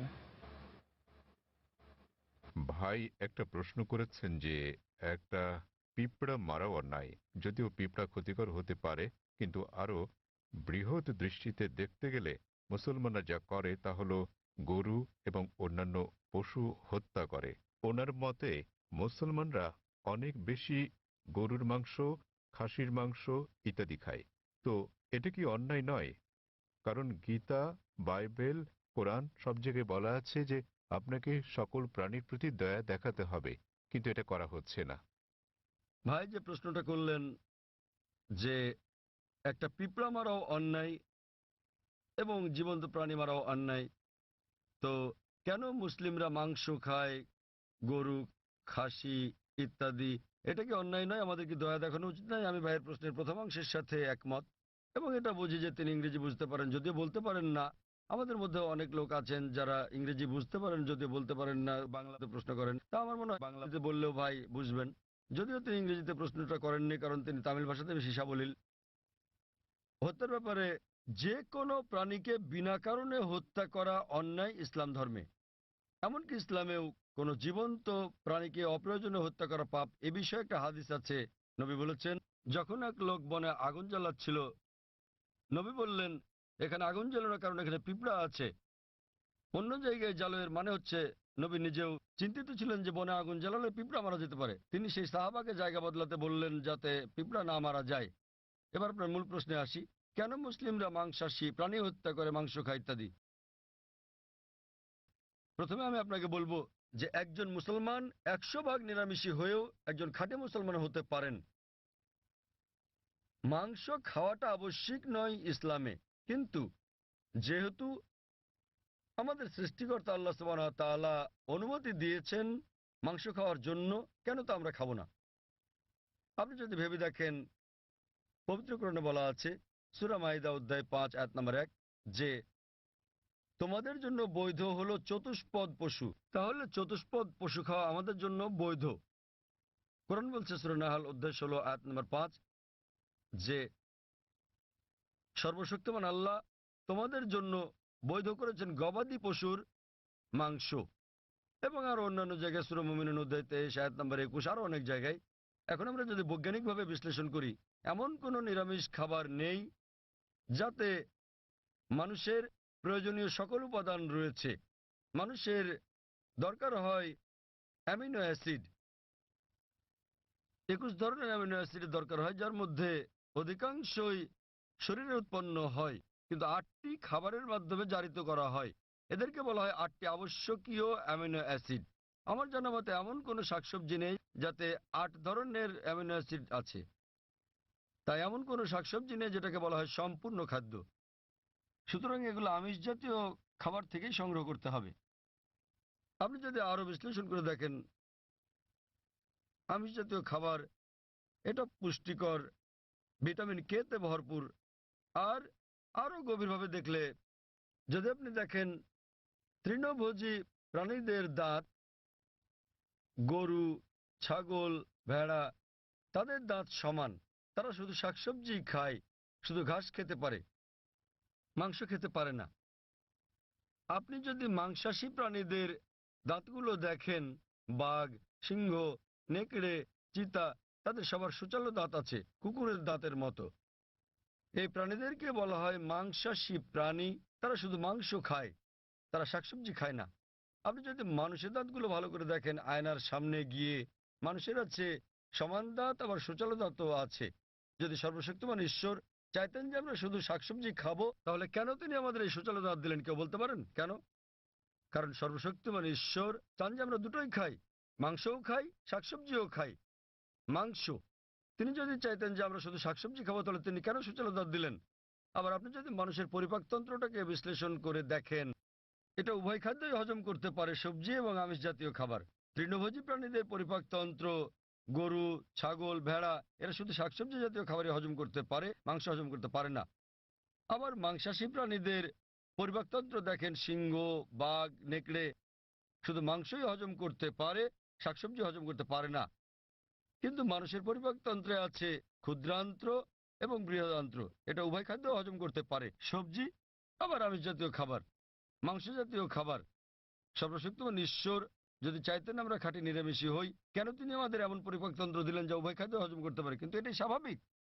তো আপনি ভেবে দেখেন যে সর্বশক্তিমান ঈশ্বর মানুষকে এমনভাবে সৃষ্টি করেছেন যেন তারা সবজিও খেতে পারে, আবার মাংসও খেতে পারে, নিরামিষ এবং আমিষও। আর অনেক লোকেরই ভুল ধারণা একটা আছে যে অধিকাংশ ধর্মই আমিষ জাতীয় খাবার খেতে নিষেধ করেছে। আবার হিন্দুদের অনেকেই একটা ভুল ধারণার শিকার। তারা মনে করেন যে হিন্দুত্ববাদ আমিষ জাতীয় খাদ্য খাওয়া নিষেধ করে থাকে। আসলে আপনি যদি হিন্দু ধর্মগ্রন্থগুলো পড়েন, যদি পড়েন মনুস্মৃতি অধ্যায় নম্বর 5 অনুচ্ছেদ 30, এতে আছে ঈশ্বর কিছু প্রাণীকে সৃষ্টি করেছেন খাওয়ার জন্য আর কিছু প্রাণীকে খাদ্য হওয়ার জন্য। তাই যারা খাবার হিসেবে তৈরি প্রাণী খেয়ে থাকেন তারা কোনো পাপ করছেন না। আবার মনুস্মৃতিতে উল্লেখ আছে অধ্যায় নম্বর 5 অনুচ্ছেদ 39, সর্বশক্তিমান ঈশ্বর প্রাণীদের সৃষ্টি করেছেন উৎসর্গ করার জন্য। তা যদি এই প্রাণীদেরকে খেয়ে থাকেন কোনো পাপ করছেন না। মনুস্মৃতি অধ্যায় 5 অনুচ্ছেদ 41 আছে যে উৎসর্গের প্রাণীদেরকে হত্যা করা কোনো পাপ নয়। হিন্দু ধর্মের গ্রন্থগুলোতে এরকম অনেক উক্তি আছে যেখানে আমিষ জাতীয় খাবার খাওয়ার কথা বলা হয়েছে। আপনি যদি পড়েন মহাভারত অনুশাসন পর্ব অধ্যায় 88, যুধিষ্ঠির, যিনি পাণ্ডব ভাইদের মধ্যে সবার বড়, তিনি ভীষ্মকে জিজ্ঞেস করলেন যে যজ্ঞতে অর্থাৎ পূজাতে আমরা কি উৎসর্গ করতে পারি যাতে আমাদের পূর্বপুরুষেরা সন্তুষ্ট হবেন। ভীষ্ম উত্তর দিলেন যে যজ্ঞতে পূজাতে তুমি যদি লতাপাতা গাছপালা দাও তাহলে আমাদের পূর্বপুরুষেরা 1 মাসের জন্য সন্তুষ্ট হবেন, যদি মাছ দাও তাহলে সন্তুষ্ট থাকবেন 2 মাসের জন্য, তুমি যদি তাদের মাংস দাও 3 মাস, যদি খরগোশ দাও তাহলে 4 মাস, যদি ছাগল দাও তো 5 মাস, যদি শূকর দাও 6 মাস, আর যদি হরিণ দাও তাহলে 6 মাস, যদি পাখি দাও 7 মাস।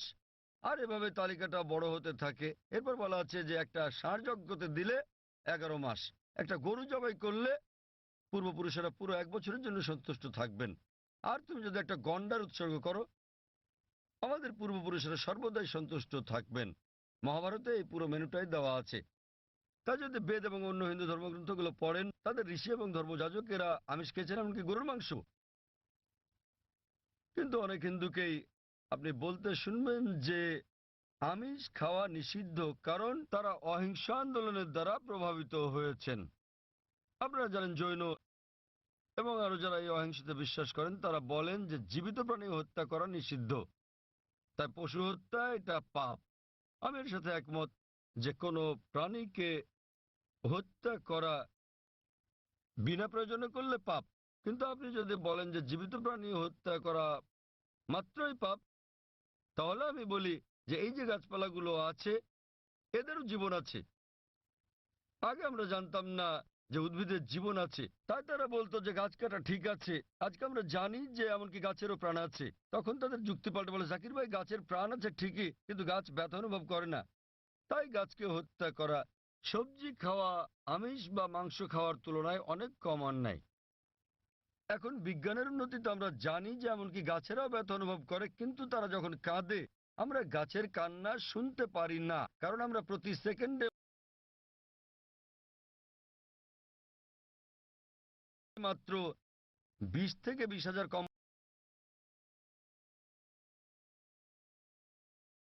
আছে। প্রাণীদের আছে 5টি ইন্দ্রিয়, আর সে কারণে প্রাণী হত্যা করা বেশি অন্যায়।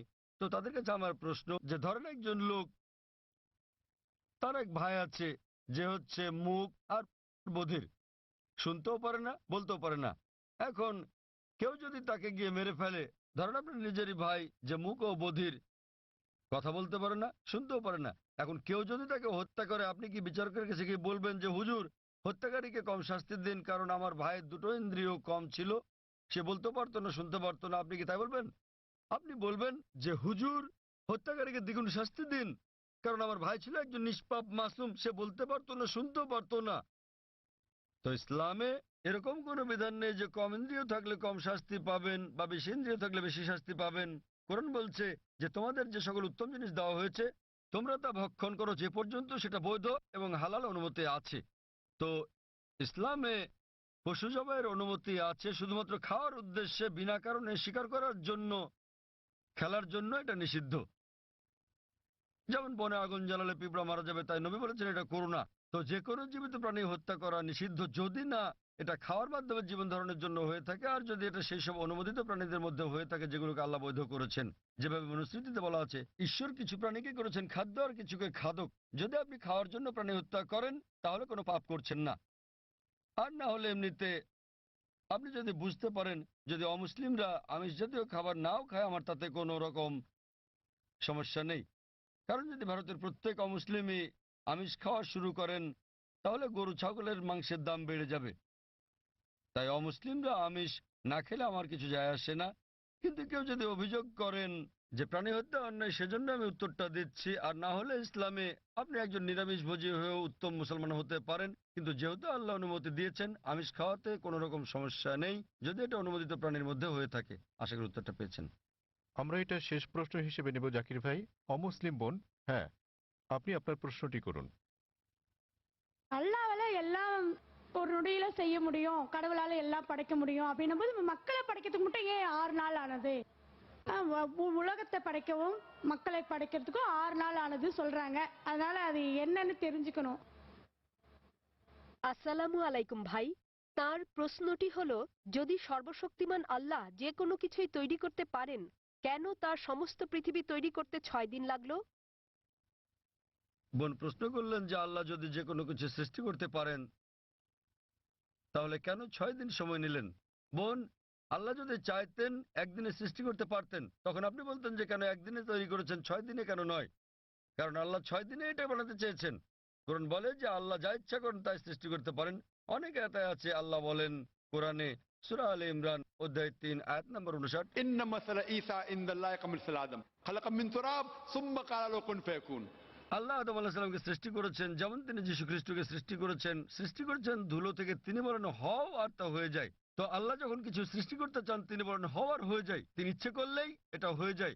আল্লাহ যদি ইচ্ছে করেন আপনি 9 মাস পরে জন্মাবেন তাহলে আপনি 9 মাস পরে জন্ম নেবেন। আল্লাহ যদি চান 1 সেকেন্ডে তাহলে মাত্র 1 সেকেন্ডেই।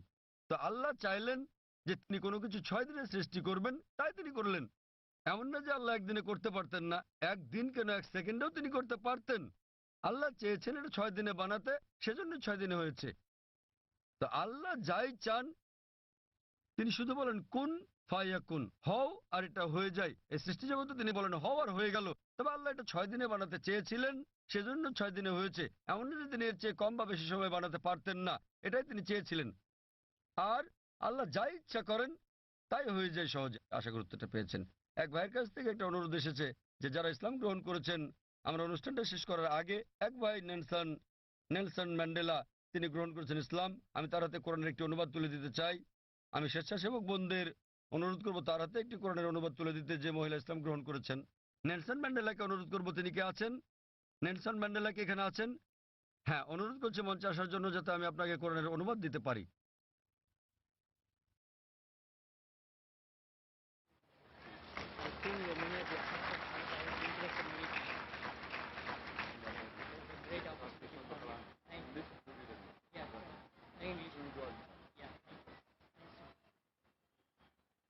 আমি আরো অনুরোধ করছি, কয়েকজন বোন ইসলাম গ্রহণ করেছেন। আমি চাইবো যে আমাদের মহিলা স্বেচ্ছাসেবকেরা কোরআনের অনুবাদ তাদের হাতে একটি করে তুলে দেবেন। ওয়াখির দোয়ানা আলহামদুলিল্লাহ রাব্বিল আলামিন। অসংখ্য ধন্যবাদ আপনাদের ভাই ও বোনেরা।